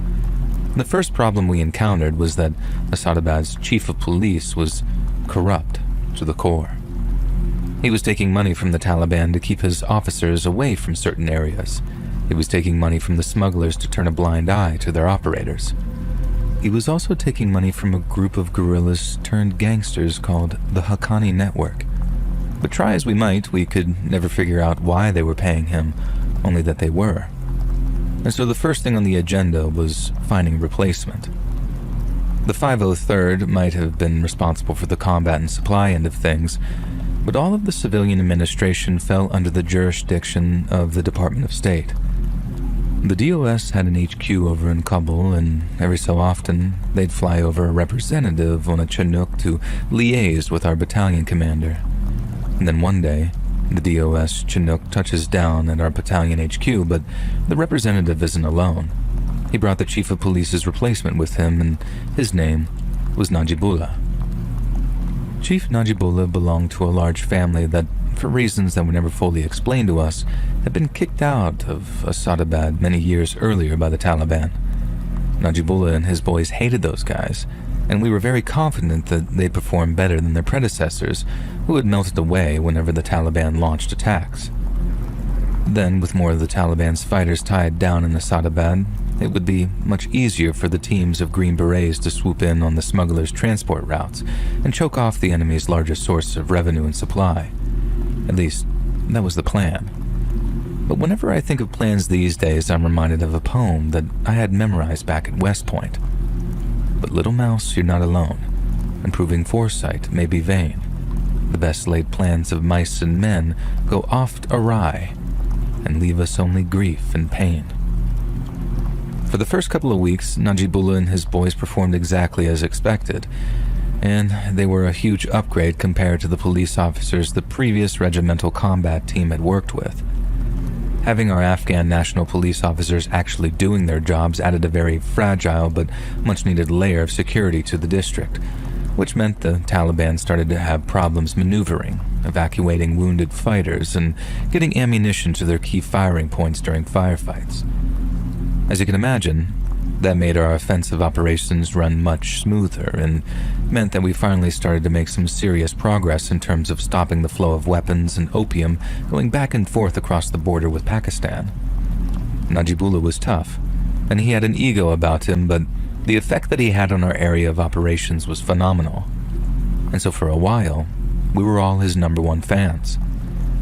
But then, when the winter came to an end, and as the spring fighting season started to approach, we noticed that Najibullah's methods of enforcing the law were becoming more and more robust, for lack of a better word. One morning, around the middle of February, word filtered down the chain of command that a village elder had approached Battalion HQ to make a complaint about Najibullah. The chief, along with some of his fellow officers, had been searching a compound in the valley when a young boy began to talk back to him. Najibullah flew into a rage and started smacking this kid around. Then, when the boy's father demanded that he stop, Najibullah ordered one of his officers to hold the father at gunpoint and then proceeded to beat the man's son even harder. By the time the village elder arrived at Battalion HQ, The wounded kid, who turned out to be the elder's great nephew, had been carried all the way to the small medical clinic in near Asadabad's district center and was receiving treatment for a broken eye socket and a severe concussion. The village elder then said that he managed to convince the boy's father not to kill Najibullah and his boys, but that in order for a lasting peace, he'd require ample monetary compensation. If there was one thing that was never short of in Afghanistan, it was cash. So getting the elder and his family their money was never going to be an issue. But on the other hand, the amount of goodwill we had with the local Afghans was, at the very best, minimal. And so after arranging for a family representative to swim by to pick up their cash, a few officers went over to the district center to talk to Najibullah about his conduct. But when confronted, he seemed confused. Through the translator, Najibullah explained that as part of his training, he'd been told how he had to win the respect of the local population. But how were the people going to respect him, he asked, if they didn't fear him? By the time the spring fighting season commenced, we'd convinced Najibullah that his enemies should fear arrest and detention, not corporal punishment or death. He promised he and his officers would follow the procedural guidelines we provided and would arrest all future suspects instead of just kicking the crap out of them on the spot. I heard one officer say that dealing with Najibullah was like pulling teeth, but honestly, I think it was more like herding cats. He gave the A&P guys all the guidance in the world, and they still just did their own thing. Sometimes their own thing proved very effective. Like this one time when they rolled back into the district center carrying several kilos of raw opium they'd confiscated from some smugglers who they'd managed to ambush, forced to surrender, without even a single shot being fired. I remember asking Najibullah why he'd planned such a risky operation. And you know what he told me? He was bored. The Afghans were often crazy brave like that, and it saved the lives of my soldiers many times over. But then other times, the crap they pulled almost got a lot of them killed. One morning, the boys in 2nd Platoon performed a little advanced to contact patrol at the western end of the valley. They were kind of like the search and destroy missions from Vietnam. Soldiers patrolled deeper and deeper into enemy territory until the enemy began shooting at them. But then if the soldiers were fired upon, they knew that they were headed in the right direction, at which point they'd advance under fire, destroy or rout the Taliban, then return to their operating bases for coffee and MREs. There was a place where 99 times out of 100, we'd start taking AK fire once we arrived. But then on one particular morning, an eerie silence hung over the landscape and the Taliban were nowhere to be found. That marked the first time ever that we'd reached that western point in the valley and not been fired upon, so naturally we were very keen on figuring out why that was. My platoon made its way back to our FOB, then a detachment consisting of myself and a few guys from 2nd Squad walked all the way into the district center to speak to the lieutenant colonel and give a full, in-person report on what had happened that morning, or more accurately, what hadn't happened that morning. The moment we walked into the compound which housed the district center, which consisted of a whole bunch of administrative buildings, we saw some of Najib's boys hanging out smoking cigarettes and drinking chai. This wasn't out of the ordinary because it was approaching the hottest part of the day when the Afghans traditionally took a break. But as we walked past and said our salams, one of them says in broken English, "Taliban finish, Captain. Today. Taliban go home. No fighting." Me and my guys stopped dead in our tracks like, wait, what? How did they know? While Najib's guys had these big grins on their faces. It was possible that they too had noticed the absence of Taliban fighters that morning, but those big crap-eating grins made me suspect that they knew something we didn't. The second we walked into the room that served as the lieutenant colonel's daytime office, we saw Najib, smiling like he'd just found an extra fry at the bottom of his bag. It turns out, during the previous night, he and his boys had gone out into the valley and paid a visit to one of the compounds out there. They didn't barge their way in, and they didn't break anyone's skull either. In fact, all they did was arrest a villager suspected of supplying information to the Taliban. The lieutenant colonel was telling me all of that, which to me sounded like good news, but the look of disquiet on his face told me that there was a little more to the story, and boy was there ever. The suspect Najibullah had arrested was the mother of the Asadabad Taliban commanders, and in all likelihood, she had indeed provided her son with some kind of material support. But before that day, women and children were off limits. A brother or father that helped build an IED, they could expect to be shipped off to Kabul for a long spell in Pulicharki prison. But we knew that to mess with Afghan women, or worse, mess with their children, and you'd be asking for serious trouble. But then if Najib had just arrested some commander's mom, why wasn't the whole valley popping off with RPG and mortar fire? Well, that's because Najib had asked the woman's family to pass a message on to the Taliban commander, and that message was this: if one single bullet is fired by a Taliban rifle, or a single IED explodes anywhere in the valley, then the commander's mother would be tortured, violated, and then executed. We asked if Najib had proof of the mom's material support, and in response, he asked why we needed it. He knew her son was Taliban. Everyone did, and to him, that was all the proof anyone needed. If we wanted to beat the Taliban, he said through the translator, then we had to start hitting them where it hurt. I had to then explain again through the translator how that was not at all what we wanted to do, and we told Najib that 100 times. We wanted to win hearts and minds and contribute to the cycle of violence as little as possible in our efforts to remove the Taliban. So, without any real evidence of her guilt, he was going to have to release the Taliban commander's mom, and he had to do it immediately. Needless to say, Najibullah was not happy about being ordered to release his prisoner, and accused us of undermining his authority. He also said that the moment the commander's mother had reached safety, the Taliban would attack our positions with everything they had, and he was right. We just had a hard time explaining how, when that happened, it would be all his fault, but continued to keep her prisoner, and whatever consequences we had in store would be much worse. The second we delivered the commander's mom back to her compound, families started packing up and leaving the Asadabad Valley to seek shelter elsewhere. They knew what was coming, and so did we. But when it came, we were ready for it.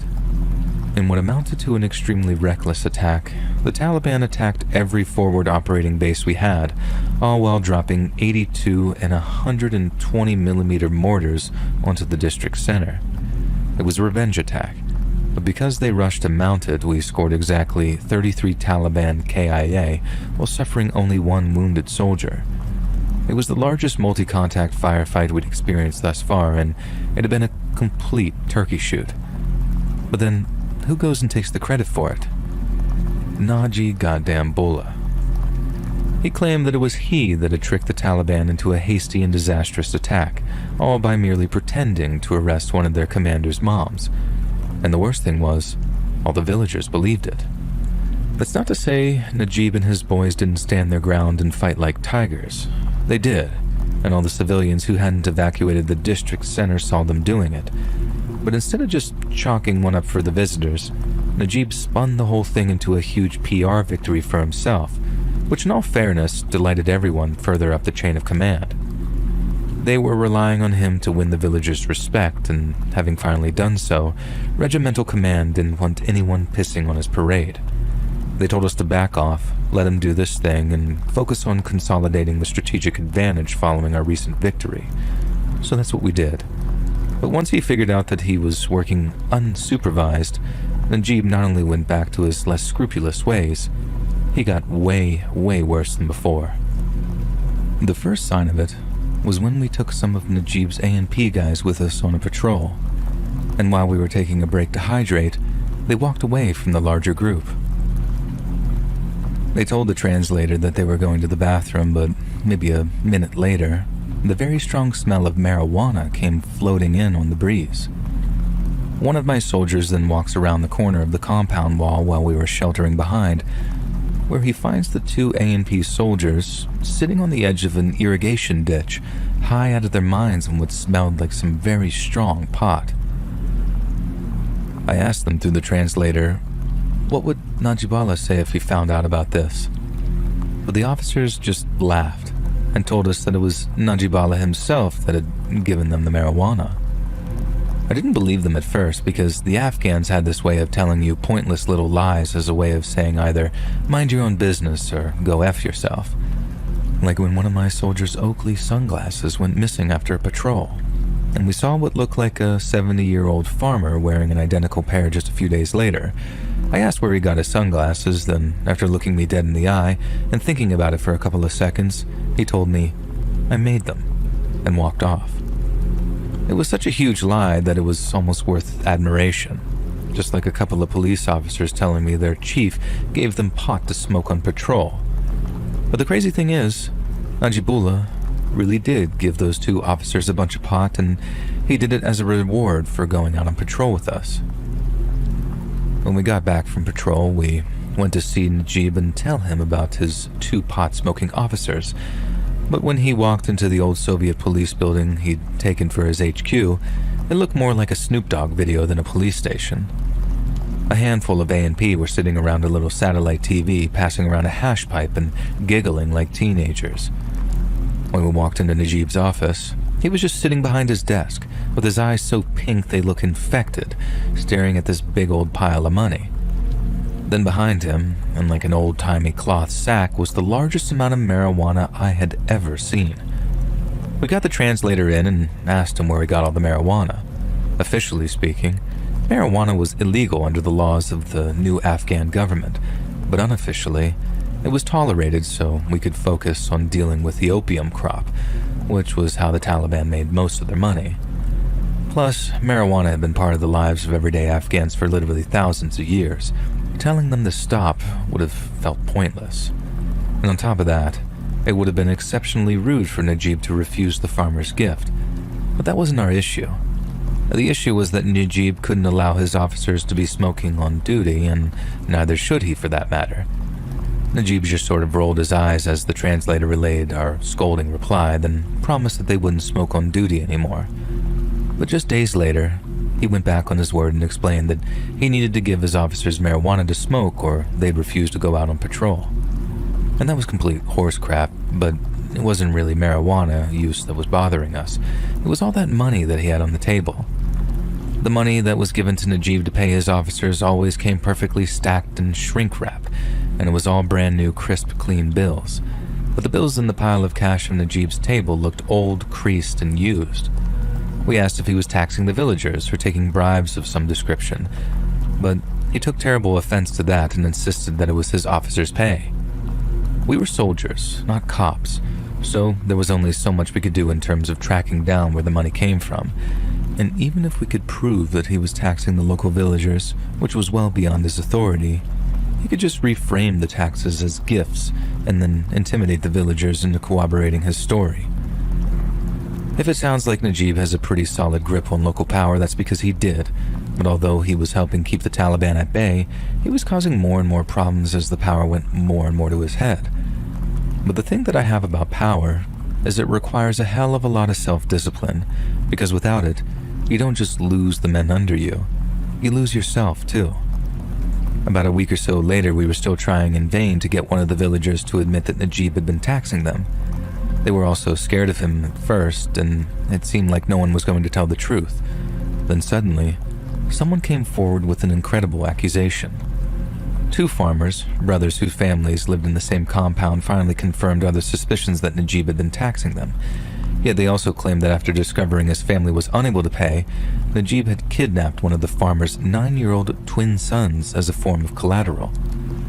Since that totally sounded like something Najib would do, me and the company first sergeant grabbed our translator and went over to the district center to demand their release. But when we arrived, we were barred entry to the office. Two extremely stone-looking A&P officers told us that Najib was busy and that we should come back later. Through our translator, we told them that Najib didn't sound very busy because we could hear Pashtun pop music blaring from a stereo inside his office. The officers kept insisting Najib wasn't taking any visitors, and in the end, we had to threaten with having every single one of them removed from their posts before they stepped aside and allowed us into the office. But when me and that first sergeant opened up the door and walked inside, neither of us could believe what we were seeing. We were looking for two missing boys, right? And I honestly figured Najib was holding them in the old station's large, undivided jail cell. But when the first sergeant and I walked into his office and we saw Najib sitting behind his desk with his shirt open, while a small girl stood in front of his desk, dancing in time with the music. I say little girl because the kid had a dress on, little sandals with bells on, and was wearing what appeared to be makeup. The same could be said for what I thought was a second little girl who was lying under a blanket on the opposite side of the room, wearing this dead-eyed expression on her face.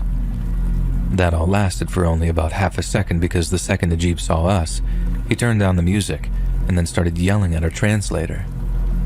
I figured our translator would wait to hear him out and then start translating, but instead, he started yelling back at Najibullah as he went over to grab the dancing girl. The whole time, I'm yelling at our translator, ask him where the girls came from. But he's still yelling at Najib, who's yelling back at him. And then finally, after screaming so loud at Najib that I thought he was going to shoot him, our translator turns to me and says, "They're not girls. They're boys. The two missing boys." He then asked me to help carry the kid lying in the corner who turned out to be completely naked under that blanket. Now, side note, I just literally had to get up and pace around the room for a while because what I'm about to go into is possibly the most disturbing and upsetting thing I've ever learned in my whole life. And for those of you that are about to be eternally scarred by what I'm about to tell you, then I sincerely apologize. And for those of you that don't believe me, then I implore you to look it up, because every word of what I'm about to tell you is true. In Afghanistan and northern Pakistan, certain men practice an ancient tradition that they refer to as bachabazi. Bachabazi is when older men take a young boy who hasn't gone through puberty yet, and then they dress him up like a little girl and make him dance. Now, this might just sound a little goofy or perhaps a little cruel, but it gets way worse than that. Because after they're done making the boy dance, the older men in attendance take turns doing things that no grown man should be doing with a child. Seeing it up close for the first time, but only seeing the dancing phase, the first sergeant and I had no idea what we were looking at. But our translator did, and after handing over the kid that he was carrying to the first sergeant, we had to talk him out of walking back into the police HQ and shooting Najibullah dead. As you can imagine, we reported what Najib had been doing to regimental command, but what we were told was jaw-dropping. We were told that it was an internal issue, a problem only the Afghans had the remit to solve, and since Najib was still coasting on the victory of the late spring, none of his superiors wanted to replace him. And in so many words, we were told to ignore it. And hearing that made us feel physically sick. But even worse, we had no choice but to try and keep word from spreading among the soldiers. And that is something that still keeps me up at night. If I allowed the details of Najib's nightly activities to spread among the platoons, one of my soldiers would end up fragging him. And despite me also wanting to end his life, if Najib ended up dead, a veritable shitstorm was sure to follow. Our only hope was that one of the higher-ups saw fit to replace him, and sooner rather than later, because Najib's popularity among the villagers that didn't already hate him was starting to plummet. We knew things were reaching a breaking point when some of the A&P officers started to desert their posts. Not all of them were okay with him diddling kids in his office no matter how much cash or dope he offered them, and he did end up diddling more kids in that office. And so one by one, all of his guys just up and deserted in the middle of the night, until all that were left were a handful of his brothers and cousins who, for the record, were also taking part in the bachabazi sessions. We ended up pleading with our CO to get on the horn to Kabul, because we needed at least a dozen new A&P officers to maintain security around the valley floor. But before that could ever happen, everything suddenly came to a head. Remember the guy who we delivered cash compensation to after his nephew talked back to Najibullah and got his ass beat? Well, we're out on patrol one day and he's out working one of his fields as we're passing. Then when he sees us, he comes running over and starts yelling at our translator, saying he needs to talk to us. The farmer and our translator then talk for a good few minutes before finally they stop talking and our translator turns to me. It looked like he was struggling to find the words for a second, then when he spoke, all he said was, "I think you need to pull your guys out of the district center tonight." I asked him why, and he tells me, "Trust me, take you guys out of the DC or they'll all be killed." Obviously, I'm not taking orders from a damn translator, no matter how much I like the guy, so I order him to start making sense already and to tell me what the farmer had said. According to the translator, the farmer was talking indirectly, in riddles almost, because he couldn't be heard giving Americans information on Taliban attacks. But essentially, what the guy was trying to tell us was that something big was coming, and it was coming that night, and it was going to be bad. Not one to run from a fight, I started asking our translator what exactly made him think that we couldn't repel a night attack. Seeing as we had around $100,000 worth of night vision equipment with us, I didn't think that posed a significant threat, but the translator was insistent. He told me we couldn't stop what was coming, that from the way the farmer talked, every Taliban fighter in Kunar was headed our way, probably to even the score for the losses they suffered back in spring. Without boring you with too much of the strategic stuff, let's just say that there was no way that we could adequately reinforce the DC against an attack that large without abandoning the operating bases in the surrounding hills. But if we abandoned those bases, the Taliban could simply move into our old positions, concentrate their fire on the district center, and the whole company would be up shit creek without a paddle. But then, leave our soldiers at the DC and they suffer a concentrated attack, they might be KIA before the cavalry even gets there to relieve them. So as you can see, we had no real choice but to pull them out, which in turn left Najibullah and his boys just a little more vulnerable than before, but still capable of defending themselves should they need to. That night, up in one of the hillside outposts, we watched and waited for the Taliban to attack. There was no way that if they had numbers, the Taliban would focus their attack on the district center. That's just not how they operated. They like to tie you down in as many places as possible, then have assault teams try and get closer to you once you're pinned. So, if they were going to attack the district center, they'd have to hold us in place at the hillside outpost before they attacked the district center. Then, once we thought we'd figured that out, it was just a matter of watching, waiting, and being ready for anything. Taliban attacks usually came from the direction of the setting sun, and they take advantage of the sun's glare to blind you to their firing positions. No shots were fired at sundown, so we figured the attack was coming later, and then sometime after midnight, we saw the headlights of a truck approaching Asadabad's district center. It was a lone vehicle, so we didn't immediately suspect it was the Taliban, especially not if they were planning on attacking in large numbers. Then as we watched the vehicle roll past the district center and towards Najib's police HQ, it stopped outside the compound's main gates. We were up on the hillside so we could watch all this unfolding at a distance. Then as the truck's headlights started illuminating the interior of the compound, we figured, okay, it must have been an A&P vehicle or something to be allowed entry into the compound. We all start to relax, thinking the warning of the attack might have been a false alarm, then out of nowhere, boom. The flash of the explosion lit up the hillsides as this huge orange fireball rose up from the valley floor.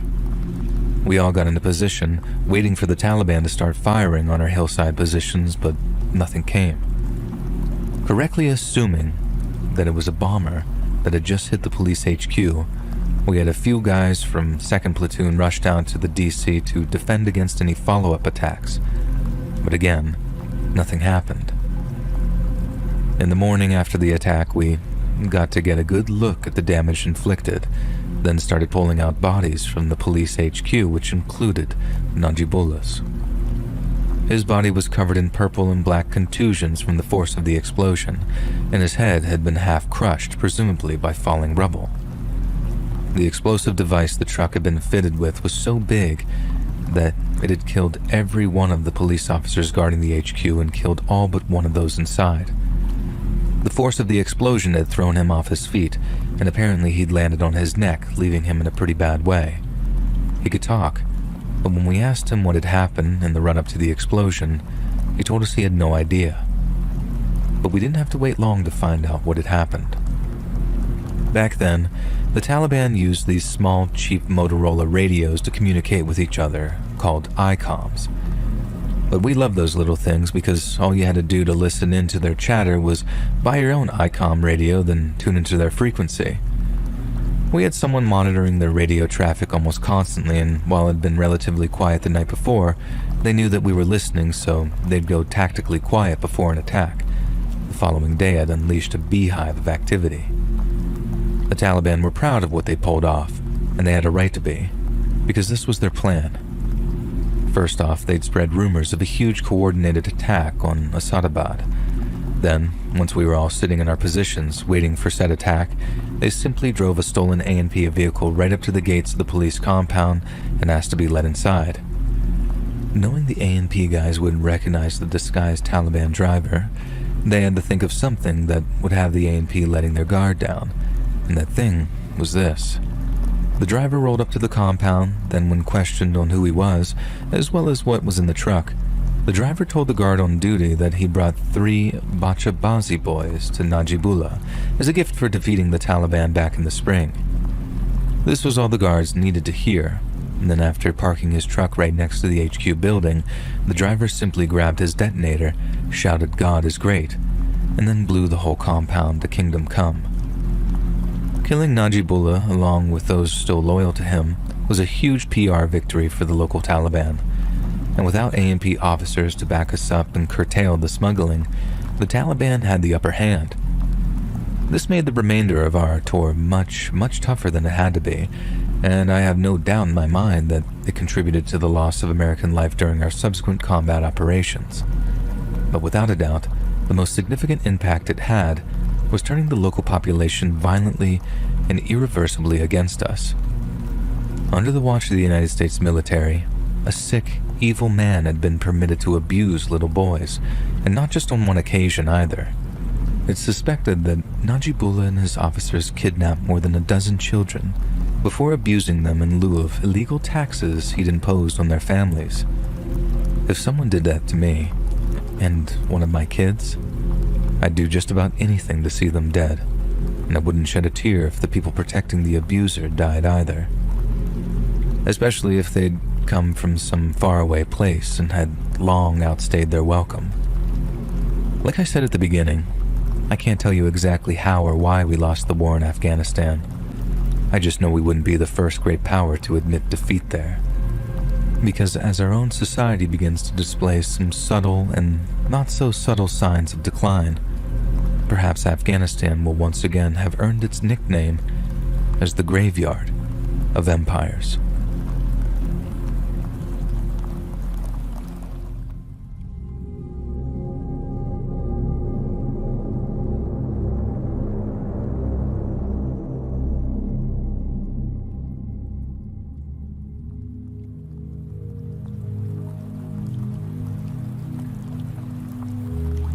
During the summer of 1975, my grandfather worked at a car dealership as a mechanic in a major city on the West Coast. That was where my Aunt Cece got her first job as a receptionist for the dealership. They were from a small town out in the countryside, so she was excited to start work in the big city as Cece had just graduated high school and wanted to save up for an apartment. Despite the fact that she was in a major city, Cece's job was what you'd expect working as a receptionist inside a car dealership. The immediate area was devoted to industry work and other car dealerships. It was, in effect, a social dessert for a 17-year-old social butterfly like Cece. This was a blue-collar area that was predominantly dominated by men working hard and dirty jobs.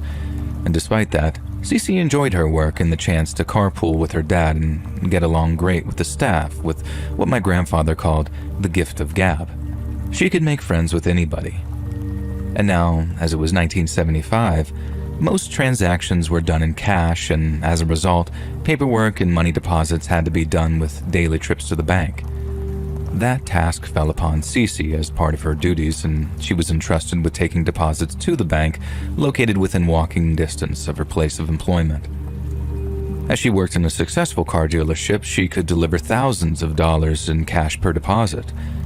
To put the money in perspective, $2,000 in 1975 equivalates to well over $10,000 USD based on today's inflation rates. And so here was Cece, a lone 17-year-old girl with a daily routine, walking from a popular car dealership to a bank with large sums of money at a somewhat isolated and rough neighborhood inside a major city. To say that her employer did not foresee an opportunity for disaster was naive on their part, and for my grandfather as well. All that I can say about that relaxed attitude was that the 70s was an entirely different world almost 50 years ago, and Cece was the one to pay the price. On that summer's day, the dealership had quite a few successful transactions that resulted in netting over $3,000. So with the paperwork done after lunchtime, Cece put the money into her purse and began the short walk to the bank. She was a few minutes into her journey when a rusty van screeched to a halt behind her. Before she could react, the sliding door opened and a man pulled her inside.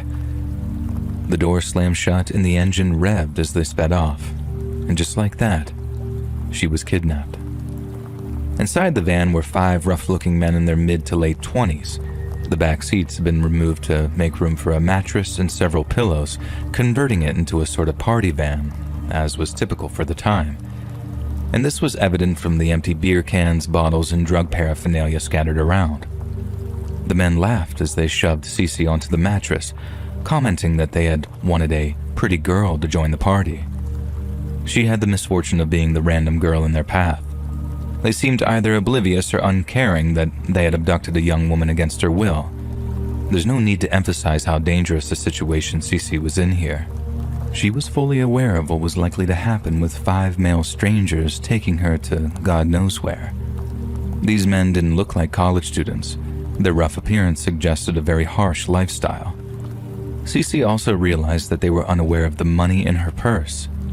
These were men looking for a good time at the expense of an innocent woman, not criminal masterminds who had planned to rob her of the $3,000 hidden in her purse. Still, her chances of survival would likely plummet to 0 if they discovered the cash, and that amount might be too tempting to leave behind a witness. Cece then did what she did best. She kept her cool and turned on the charm. She laughed along with the men, as if being held against her will was just some joke, saying something like, well, you guys seem pretty cool. It's too bad I can't party with you since I'm expected back at work. I mean, I'd hate for all of us to get into trouble. My boss will be mad if I'm not back soon, and he'll definitely call the cops with what's been happening lately."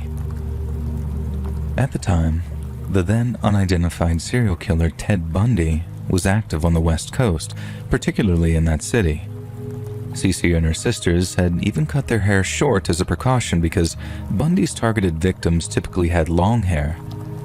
These murders were at the forefront of the public's minds, and Cece used that as leverage to make their kidnappers take her word seriously. It was enough to plant a seed of doubt in their minds.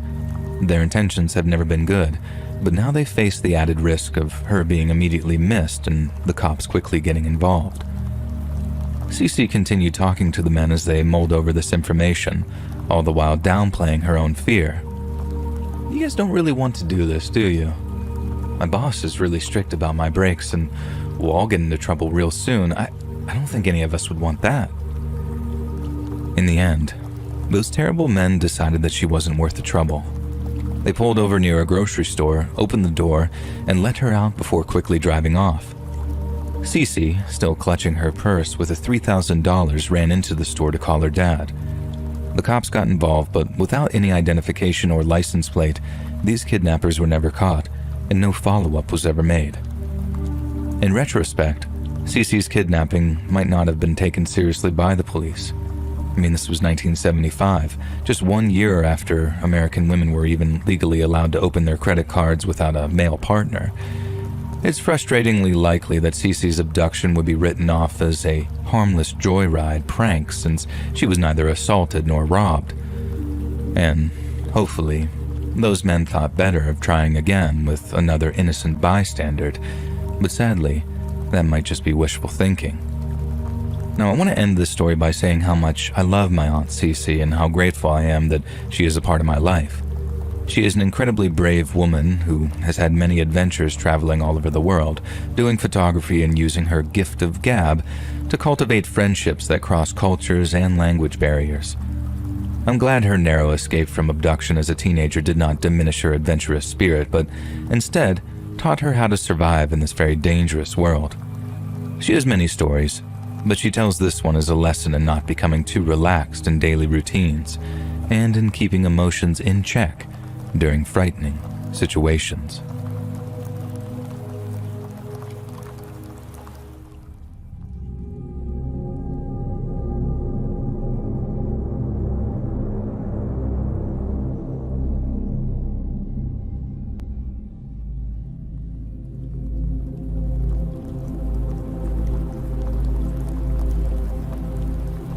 In 2004, I was 24 and worked at Taco Bell. My manager was 18. It wasn't the best time of my life, but I digress. The manager and I became close friends. My little goth self and my jock altar boy manager were like the odd couple. He loved how I could talk to anyone and that my girlfriend was hot. I liked that he seemed more open and willing to be like a chameleon every time we hung out at the goth bar.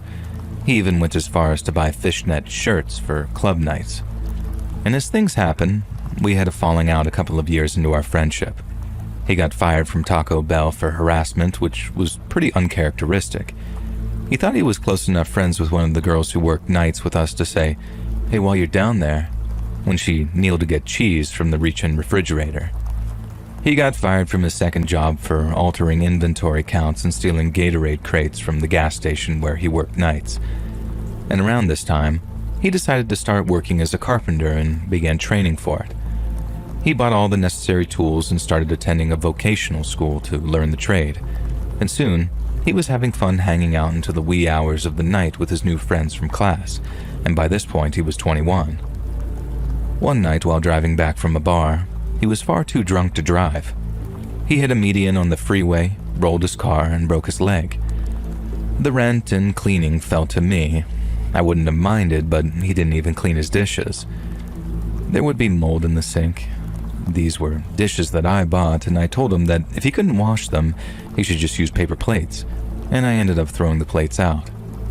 After he healed up and started working as a contractor, he began bringing friends over for loud parties while I was always trying to sleep in the other room. He would be drunk as hell, and we would fight, mostly arguments, though he did throw a bottle at me once. It was so violent that I decided to just move out and go back home. A few years had passed, and in 2012, I graduated from college and moved to northern Wisconsin to work at a TV station. While having breakfast at a restaurant with my girlfriend, I got a text message from a friend back home asking what my old roommate's last name was. I told him, DeHunt, and sent a picture. "Is this him?" he asked. "Yep," I texted back. And then he sent me a picture of the whole newspaper, and I almost threw up. There was the church kid, and carpenter turned thief's mugshot. He had just been convicted of murdering his girlfriend. And the story goes like this. He was dating a woman who worked at the courthouse as a clerk. She had never missed a day of work and suddenly missed 3 days with no call and no show. Her boss, a retired detective, called in a wellness check. When they went to her house, Will answered the door and held his hands out in front of him in a sort of handcuff me pose. And they did just that and looked inside. What they found was something out of a Rob Zombie script. The drywall was recently patched, and the house had been cleaned. They peeled back the drywall patch and found black contractor bags with pieces of his skinned girlfriend inside. He had gotten drunk with her and they fought. He threw an ashtray at her, hitting her in the head. She fell and smacked her head on the counter. Panicking, he decided the best thing to do was strangle her to death and cut her into pieces in the basement with his sawzall. And that wouldn't do. On garbage day, people could see that it was a person, and so he used an X-Acto knife to skin the pieces, put them into the wall, and patched it up. I really did dodge the bullet. I could have been the first victim if I didn't move out of the way of his beer bottle that he threw at me so long ago.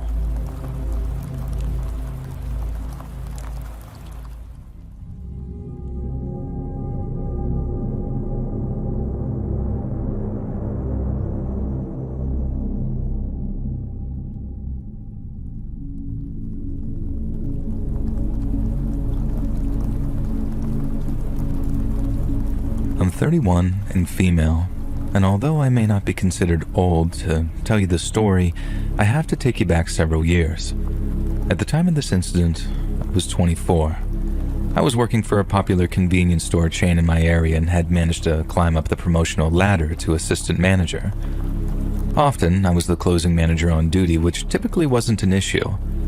I was employed in a suburban area of North Carolina, and my store didn't close until 10 p.m. I had worked plenty of closing shifts despite the climbing crime rate in my area. I considered myself someone who could handle things on my own. But one night, that confidence was shattered, because until you actually have to handle yourself, you truly don't know if you can. I came into work that Friday at my usual start time of 3 p.m. and was scheduled to close. My last employee shift ended at 8 p.m. Typically, after that time, there was nothing much to do in the store except for front-facing, cleaning, and other closing duties. And once those were finished, I usually spent my free time on my phone until it was time to lock up and clock out. Part of the closing duties involved taking the trash out to the dumpster behind the store. This night was no different. Aside from the creepy darkness, the back lot was illuminated by a single light in the parking lot.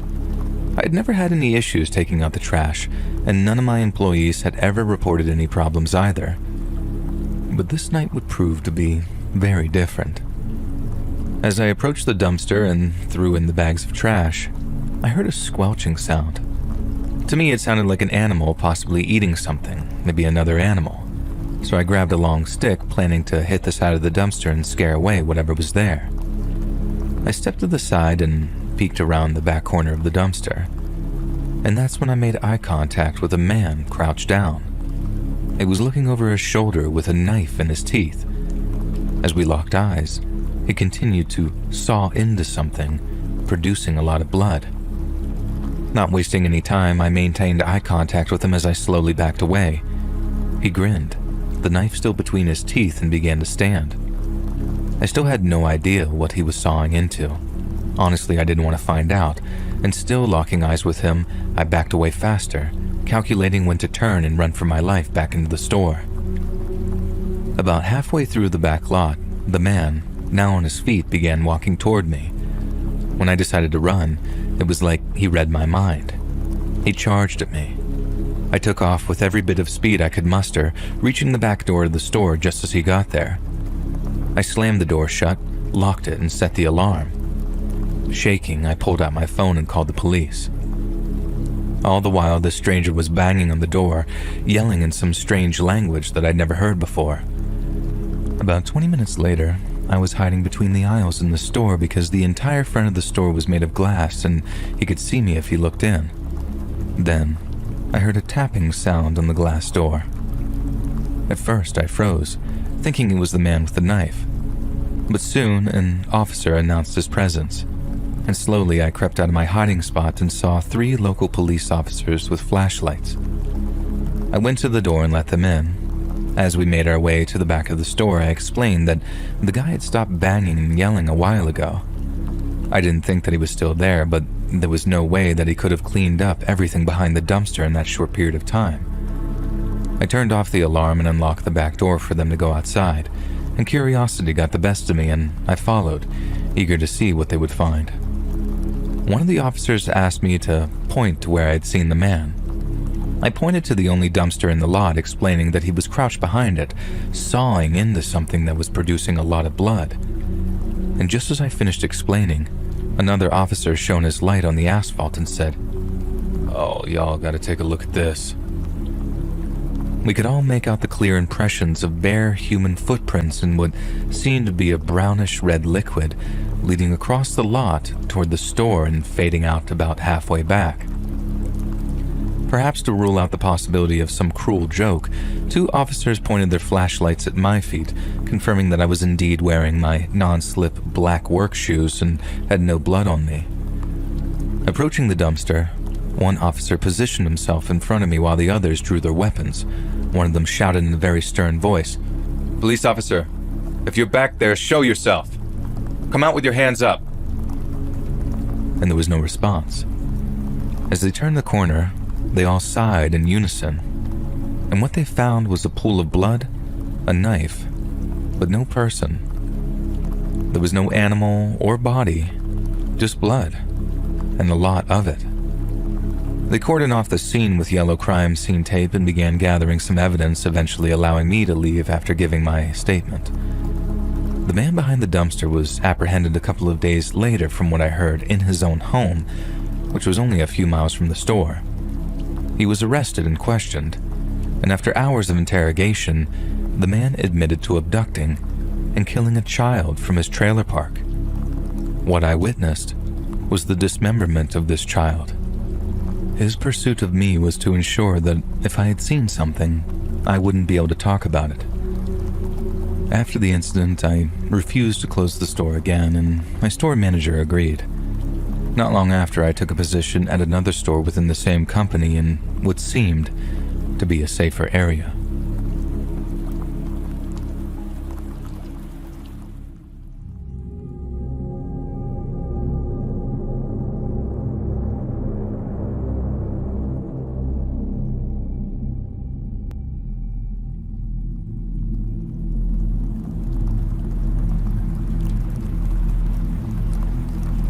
I have been into urban exploration, or urbex for short, for a couple of years now. Living in Europe, specifically Germany, there are always reasonably nearby sites to visit. I started by venturing into well-researched urbex areas with my friends. At the time, I was a teenage girl who was afraid to explore alone, afraid of being assaulted, kidnapped, mugged, or murdered. Eventually, after about a year of urbexing with friends, I decided I was competent enough to explore on my own. I've become knowledgeable about what safety measures to take, for instance, wearing equipment like masks when entering old buildings due to the likelihood of asbestos particles being present. One should also wear thick clothes and sturdy shoes to avoid stepping on or bumping into anything sharp and harmful. I always scoped out the buildings and pre-planned entry and exit routes. Additionally, I shared my location with one of my closest friends every time I went on an adventure. I had successfully urbexed several times alone and covered many abandoned places across eastern Germany. However, in July 2018, things went very wrong. It was the peak of summer, and because I had explored almost all the places near me, I had to resort to more tedious methods of finding new spots. I began researching bunkers that were used in various wars in Germany, especially during World War II. I came across one in the depths of a forest about a 3-hour drive from my city. I was quite certain it would be there, and when I arrived, it was. I was over the moon, and I felt like a real explorer uncovering ancient artifacts. The bunker was made entirely of concrete on the outside and showed no signs of vandalism, so I assumed no one else had found it. It took me almost an hour to find a way in. I fiddled with the door, banged rocks against it, and prayed until it finally cracked open, and it was almost too easy. I turned my headlamp on and was wearing a mask and gloves for extra protection. Even through the mask, the smell was foul, as if something had just died inside. The interior was surprisingly large, and the floor was littered with papers and trash. What began to freak me out was in one of the sleeping quarters, I found a pillow that was slightly ripped open, and when I picked it up, I realized it was filled with hair. Human hair, I think. This filled me with dread as I immediately assumed it was the hair of Jewish prisoners from long ago, and I began to think of the horrors they experienced. I suddenly wanted to leave, but I forced myself to stay as I didn't want to drive 3 hours for nothing. When I pulled my eyes away from the pillow and scanned the room, I noticed something strange and out of place. It was an eaten can of beans with a plastic spoon in it. The paper can wrap was still vibrant. I carefully picked it up to examine it and read the expiry date, July 11th, 2018. I was a bit freaked out, but I chalked it up to someone else exploring this place before me. However, as I continued exploring, I started to see more signs of modern life. Food packaging, decent clothes, an air freshener can. The rotten smell became more pungent as I walked around. As soon as I entered the next room, I was hit by a putrid smell that made me feel sick. As I recovered, I began to look around the room and almost jumped when I saw 3 bodies. The first thought that rushed into my head was that this place was occupied by squatters, but clearly, they were dead. It was a heavy-set old man, a woman of similar age, and very distressingly, a small boy, maybe 9 years old. Their bodies were swollen, and their skin was purple and waxy. They didn't look human. The older man was lying on his back, his stomach mutilated, wearing only khaki trousers. The image of his entrails, dehydrated and almost black in color, still haunts me. The woman was completely naked and covered in bruises. There was blood on her private parts and her breasts had been cut off. Her face stared at me and I was horrified. and the poor child's face was unrecognizable. Dried brain matter and black blood covered him. I began to cry. I couldn't even breathe. Thousands of thoughts consumed my mind. What if the person who did this was close by? What if they found me? I would end up dead, just like that poor family. I went to call the emergency services number for my country, but there was no service where I was. In my shock and terrified state, I decided to take photos of the scene before exiting the bunker as fast as I could. I didn't even bother shutting the door, I just ran. Much to my horror, I froze when I heard footsteps that were not mine. I crouched behind some fallen tree, though I could still see the bunker entrance if I jutted my head out, though I really didn't even dare to.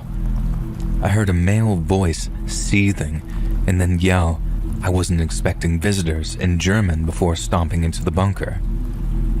I felt the biggest relief that he decided to forego scoping the area out first, and when I thought that he was deep enough into the bunker not to hear me, I ran as fast as my body could allow. I remember that the road was about a 30-minute walk from the bunker and ran for what felt like ages. As I saw the road, I heard a vicious scream and running behind me. Freaking out, hearing the crazed murderer chasing me, I put every ounce of survival I had into running for a few more minutes before finally crawling up to the road and to my car, which was about 200 meters from where I emerged. My keys were in my backpack and my shaky hands weren't helping me open the zipper. However, when I got them, I looked over and saw his figure climbing onto the road from the forest. He seemed to be about 60, was quite tall, maybe 180 centimeters, and very bulky. In his hand was a large knife that looked pretty well used, and I managed to get into my car and lock the doors just as he slammed into the window, banging on the glass, cursing at me, his crazed blue eyes wide and bloodshot. I started the ignition and drove over 140 kilometers per hour, well over the speed limit, though I didn't care. And looking back, I'm so grateful that he didn't think to slash my tires and instead was too focused on screaming at me. I stopped at the nearest petrol station and called my father, telling him everything. I arrived home and he met me there. I had only recently moved out, being just 20 years old, and we immediately went to the police and showed them the photos that I took, described the man, and gave them the coordinates of the place. They said that they would check the bunker out, but I never heard back. Since then, I have never done urbex again, and for a long time I couldn't go out alone. I even got therapy to deal with all that trauma. And to this day, over 5 years later, the images of those victims and the abuser's evil eyes and the sound of his rough, sinister voice still haunts my dreams.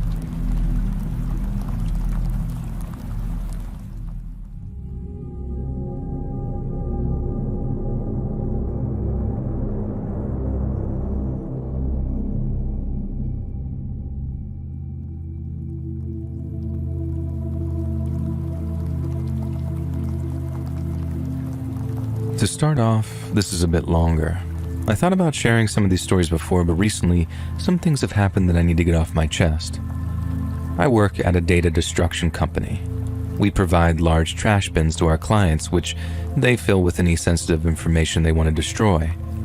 Our truck drivers pick up the bins, and then we separate the paper from any trash or folders.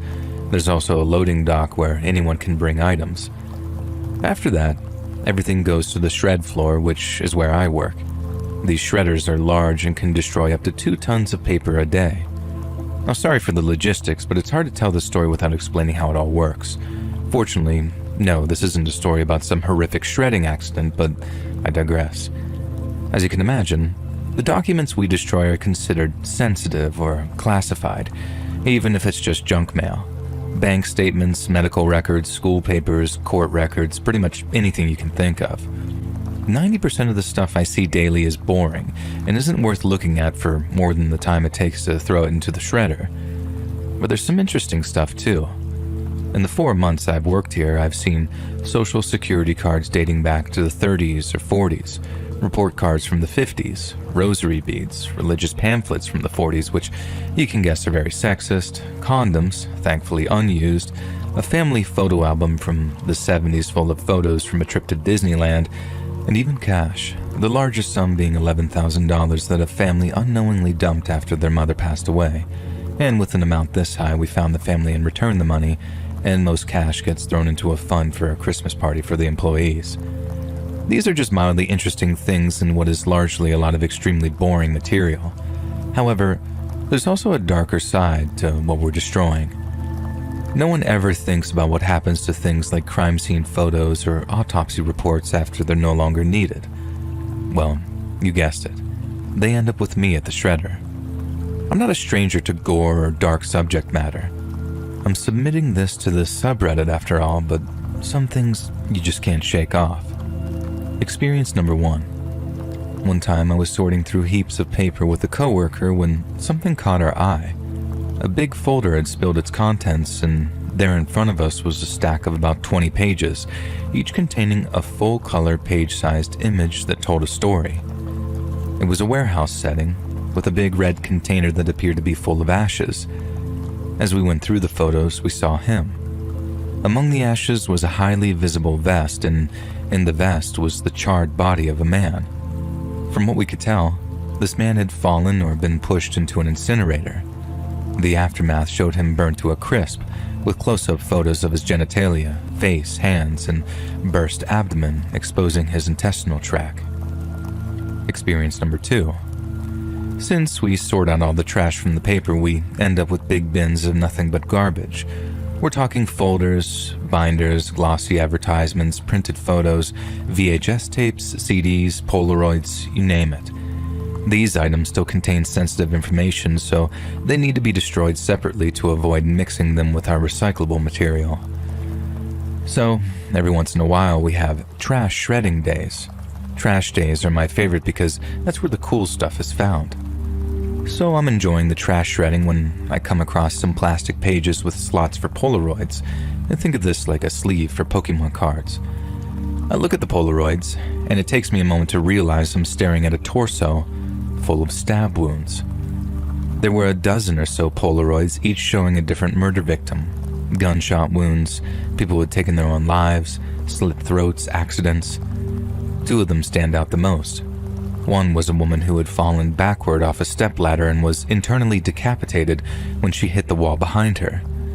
The fact that this was just some freak accident was both humbling and disturbing. The other was a fully nude woman whose head was wrapped in duct tape, with her feet and hands also restrained. The only part of her face visible is from her forehead to the bridge of her nose. A look of terror and pain froze in her eyebrows.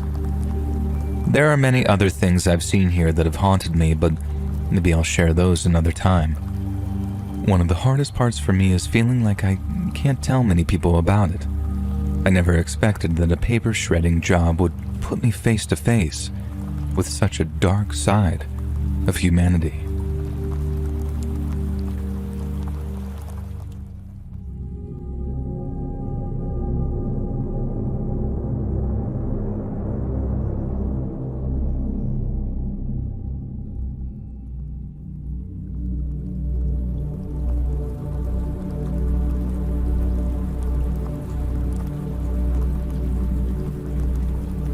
It was the summer of 1978, and we had just moved from Canada to Kuala Lumpur, Malaysia. As a 7-year-old child, I was excited about moving to a new country and the adventures that awaited me. Little did I know that one of my first adventures would be so sinister. We ended up staying at the Hilton Hotel with other expat families while we waited for the company's supplied home to be ready for us to move into. As a second grader, staying in a hotel for 1 to 2 weeks was exciting and felt like a luxurious camping trip. Since other expat families were also staying at the hotel, I had plenty of other children to play with. One of the games we played was hide and seek, which meant using the elevator to hide on the other 30-some floors or in the stairwells. The hotel gave us children a very false sense of security. One day, while we were playing hide and seek, I took the elevator alone to the top floor of the building. I believe it was the 30th floor. When I exited the elevator and rounded the corner, I ran into a man and a woman. They appeared to be in their late 30s and looked native to the country. I recall they did not look frightening and were dressed nicely, and despite their normal appearance, their actions immediately suggested otherwise. The man tried to grab my arm, but I pulled away. I backed away from the couple until we were standing about 10 to 15 feet apart. I was on the verge of turning and running, but I understand that there was nowhere to go if a pursuit ensued. A short standoff began. I assumed the man wanted to convince me to come with them willingly because if I screamed, it could attract the attention of other guests on that floor. And so from about 15 feet away, we stared each other down. I was standing closest to the bank of elevators, and they were standing between me and the stairwell. The man took a chocolate bar out of his pocket and held it out to me. This, of course, would require approaching them to take it, and there was no way I was going to do that. The man and woman was staring at me with creepy fake smiles, and their body language screamed, "We may lunge at you at any moment." As a side note, I remember the chocolate bar had nuts in it, and I hated nuts in chocolate bars. When it became clear that I wasn't going to approach them, I noticed the man's stance shift to, "I am about to lunge at you," and my stance shifted to, "I think it's time to run." Just as it seemed that the man was about to lunge at me, the elevator doors dinged, and someone got off on that floor. I don't remember who it was or what they looked like, because as soon as I heard that sound, I turned and bolted past that person into the open elevator doors. I recall that the man and woman retreated in the opposite direction, perhaps to their room or the stairwell. I never told anyone what happened until decades later, and as a child, I quickly pushed it to the back of my mind until I was much older. It is sobering how the smallest things in life can be so life-changing. I don't remember who got off on that floor, but I remain eternally grateful to them.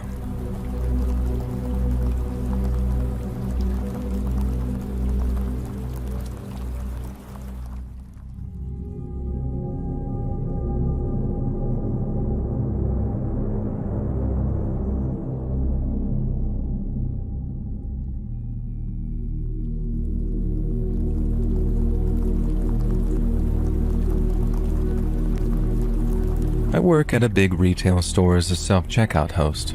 Most of my days are spent walking laps and listening to customers saying things like, "I don't work here," or "Why aren't you on the register?" And I understand their frustrations. Usually, there would be 2 or 3 of us at the self-checkout and maybe 2 manned registers open. We got a new guy in, we'll call him Terry. Terry always wore a mask since 2021 and COVID was still a concern to him. I was training him, telling him to stock candy in bags, and he asked the usual questions anyone would ask. If I was in school, if I had a girlfriend, I lived in a small city/big town that had a good college, students from all over the country would come and usually end up working at the prisons or in retail. I usually asked the same questions back. I told him no to both accounts. Then he asked if I ever went hunting. We had a lot of woods and a big forest around the town. "No, I don't like guns," I said. He replied that he'd have to take me one day. A few days went by and he's over on my side again. He asked if I had family in town and if they didn't, whether they lived close. I lived 3 doors down from my mother, and he started talking about hunting again and how he went out with his buddies and started using pack tactics, where they would box in the prey and finish it off. It sounded strange for deer, considering they usually flee at the first sight of noise.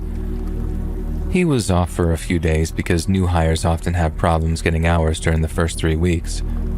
I talked to one of my coworkers, and they told me that he asked a lot about me. The next time I saw him, his questions were pretty telling. "How tall would you say you are? How much do you weigh? How well do you know the woods past such and such street?" I'm a pretty big guy, 6 feet, 300 pounds, and when he brought up hunting again, a creepy thought sent a chill down my spine. Come on, man. You'd like it. Just some good old boys shooting the breeze late at night in the middle of the woods. And then the real fun starts right before dawn. They won't know what hit them. The mask hid most of his face, but I could see it rise when he smiled. I don't know why he thought that that would be a great way to convince someone. Aside from feeling like they were about to hunt me, it sounded like I would have been bored out of my mind beforehand, and I must have made a face or something because he turned and walked away quickly. I told a couple of coworkers about it, but that was his last day, and I never saw him again.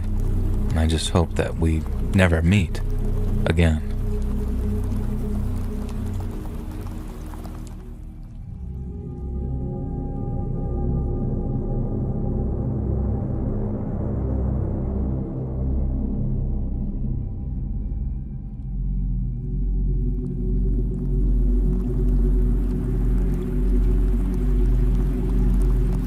So for context, my mom took a job years ago at a local laundromat because we knew the owner and needed extra money. I was around 10 when she got the job, and she allowed me to come with her because she would give me a little allowance for helping her do small tasks.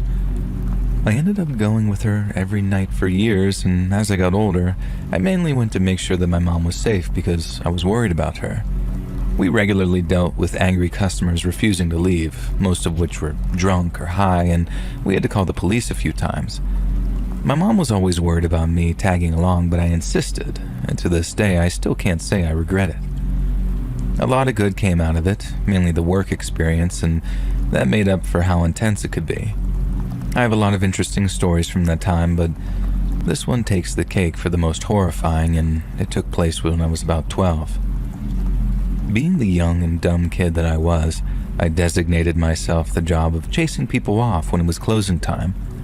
We would have people parking behind the building pretty regularly, so I would walk to the side of the building and start yelling that they were now trespassing, and I'd call the cops if they didn't leave.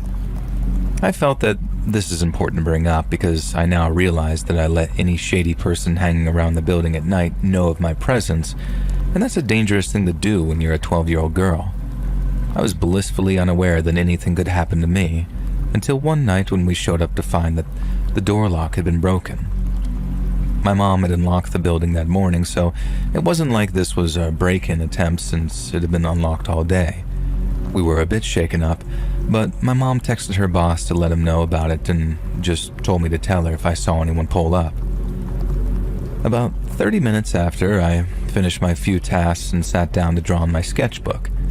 I had barely been sat down for a few minutes when I heard the door swing open, which startled me because normally people just knock when they see the very obvious closed sign. My mom noticed it too and yelled out that we were closed. I heard an older man's voice respond, explaining that he had just come in to use our drink machine. We normally let people in to use our snack and drink machines, so my mom told him that he had a few minutes and went back to the closet to grab something. I was sat about 7 feet away from the drink machine, so I heard him walk up, but didn't really pay much attention to him. I continued to draw until I started getting the feeling that someone was watching me, and realized that I didn't hear this guy put any money into the drink machine. I nervously glanced to my left and saw a tall man in his mid-60s staring right at me with this very big smile on his face. I jumped a little, but forced an awkward smile back at him and directed my attention back to drawing. As soon as I did this, I heard what sounded like shuffling, and when I looked over again, and he was closer, I didn't know what to do, so I tried to just not look at him. But every time I would look away, he would shuffle closer. His body was still facing the drink machine, but his neck was craned in my direction, and he wouldn't stop smiling and staring.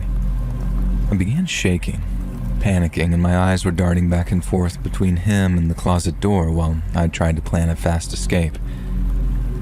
I went to reach for my knife in my bag because I couldn't even imagine this man's intentions, and quickly realized that it was not there. I had left my knife at home when I needed it the most, and I was petrified. I decided to just stare back at him, despite being terrified, trembling violently, and after what felt like an eternity, he suddenly broke eye contact and yelled to my mom to have a good night before turning around and walking out. Relief hit me instantly, and I tried to calm myself down after what had just happened.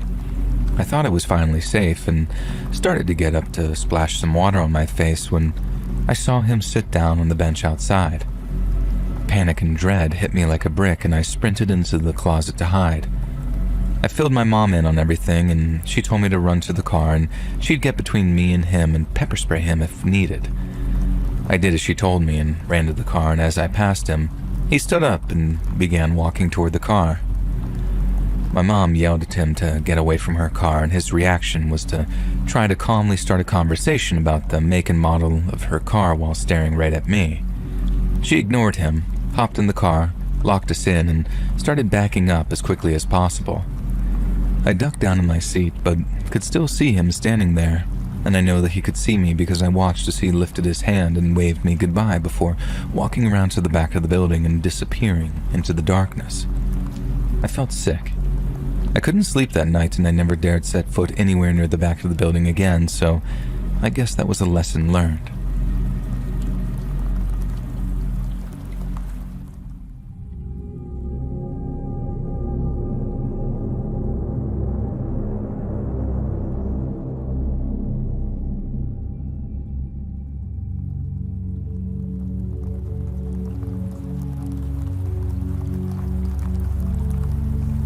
This happened about 20 years ago. I was 9 years old at the time, but my parents have also told me their side of the story on a bunch of different occasions. My parents are both biologists. They met at work, and from there it's been history.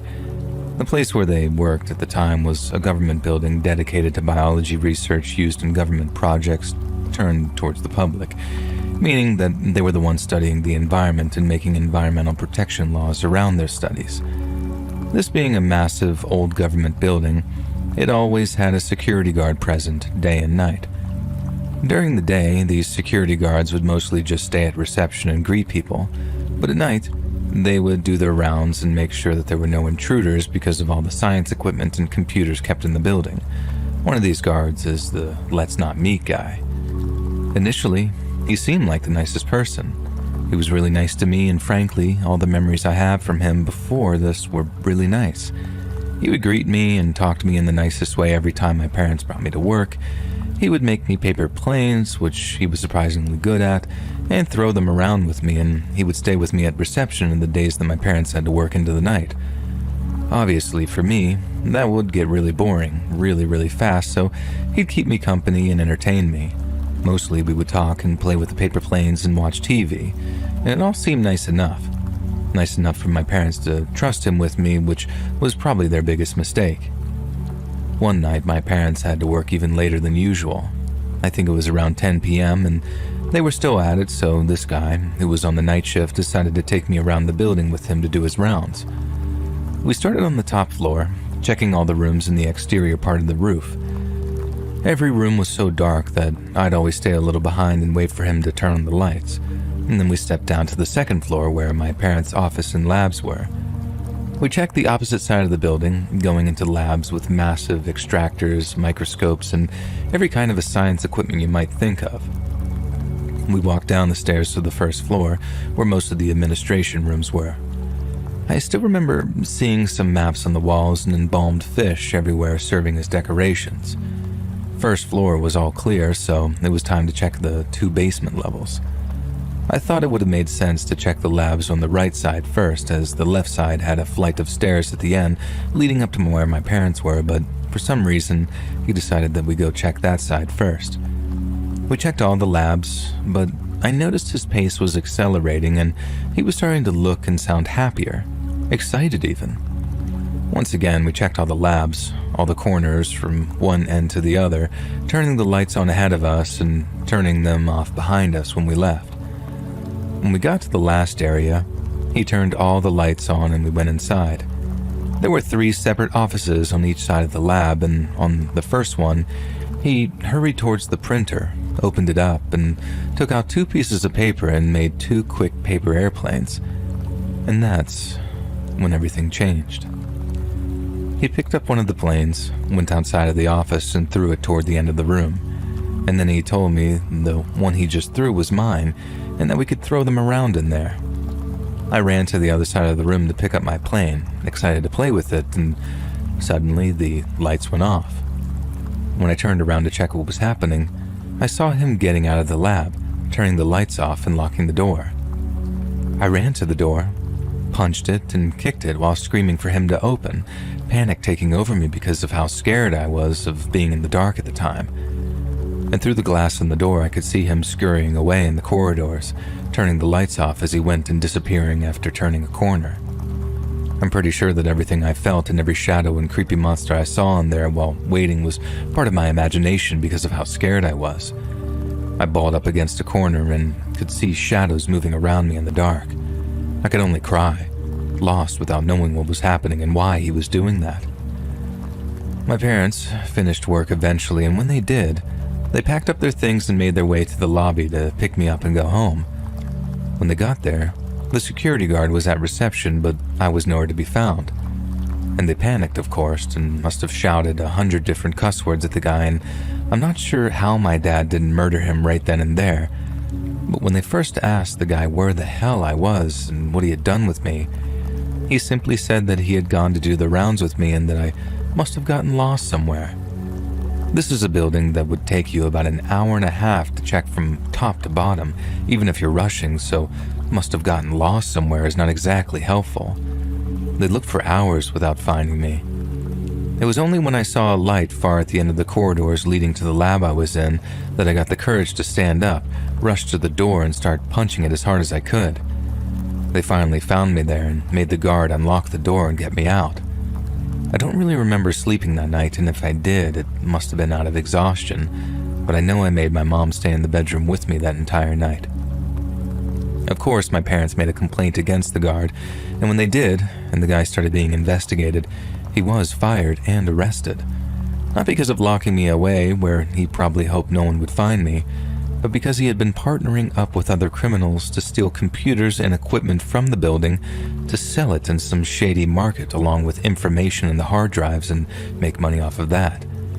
But then, he had stolen a lot of old computers without anyone realizing, and who knows what his plans were for me that night.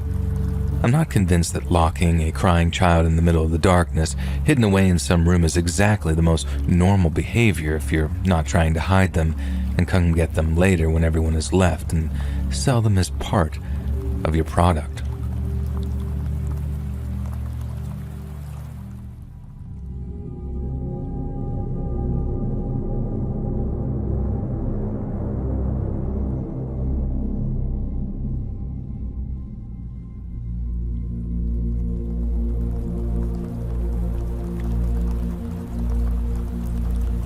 This happened when I was back in high school. It was a Wednesday night, and usually on Wednesdays, I would have youth group at my church, and my mom would have date night with her mom where they'd go play cards, watch TV together, etc. And this would mean that they might be gone till about 9 or 9:30 every Wednesday night. For whatever reason, both of us decided to stay home this night. I was downstairs in my mom's room in the basement watching TV with her. We also had a roommate at this time, and Cinnamon was his dog. The roommate was gone this night. He was kind of a night owl, so when he was gone, Cinnamon would sleep with one of us. I slept on a full-sized futon frame at this time, so even though it was a tight fit for myself and a big old pit bull, I always took the opportunity to have her sleep with me. She was, and still is, a great dog. It was about 8:30. Keep in mind, we usually wouldn't be home at this time, and our roommate was not home either, and I decided to head to bed. The way our house was set up was you'd go up a set of stairs, hit a landing, and then go up another set of stairs, and you'd be looking through the kitchen and living room, and you could see the front door. So Cinnamon and I are walking up the stairs to my room when we hit the landing. As soon as we do, Cinnamon barks a loud bark and books it up the other flight of stairs. I look up and see her booking it through the kitchen, and as I do, our front door bursts open, swings wide, and hits the wall, and I see a man in all black with his hood up and black gloves on running out the doorframe, through our porch and entryway, down our front steps and away on the sidewalk. Cinnamon stood barking at our screen door to our porch. It was a fast, loud, shocking event, and it was winter and pitch black, so I didn't see much else because it was dark and it happened so fast. But I ran over and slammed the front door and locked the deadbolt, and then took Cinnamon and went to my room and locked my bedroom door. I called my mom and told her what happened from upstairs, and she told me to lock the door and stay in my room. That night I didn't sleep much. I was keeping an eye out for any noise or footsteps outside my window, and I swore I heard some things, but ultimately nothing else happened. I spent the night snuggled up to Cinnamon, thanking her for protecting me and being a scary pit bull, even though she was always so gentle. And I'll never forget that.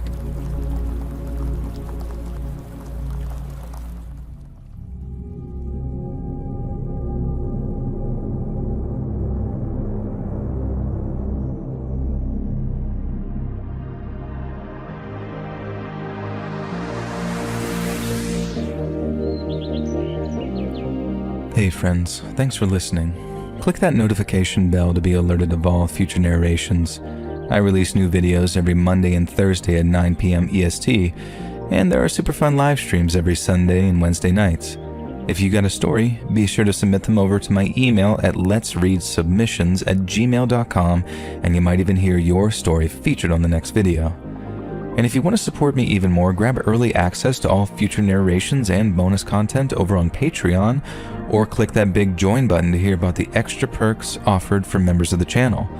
And check out the Let's Read podcast, where you can hear all of these stories in big compilations located anywhere you listen to podcasts. All links in the description below.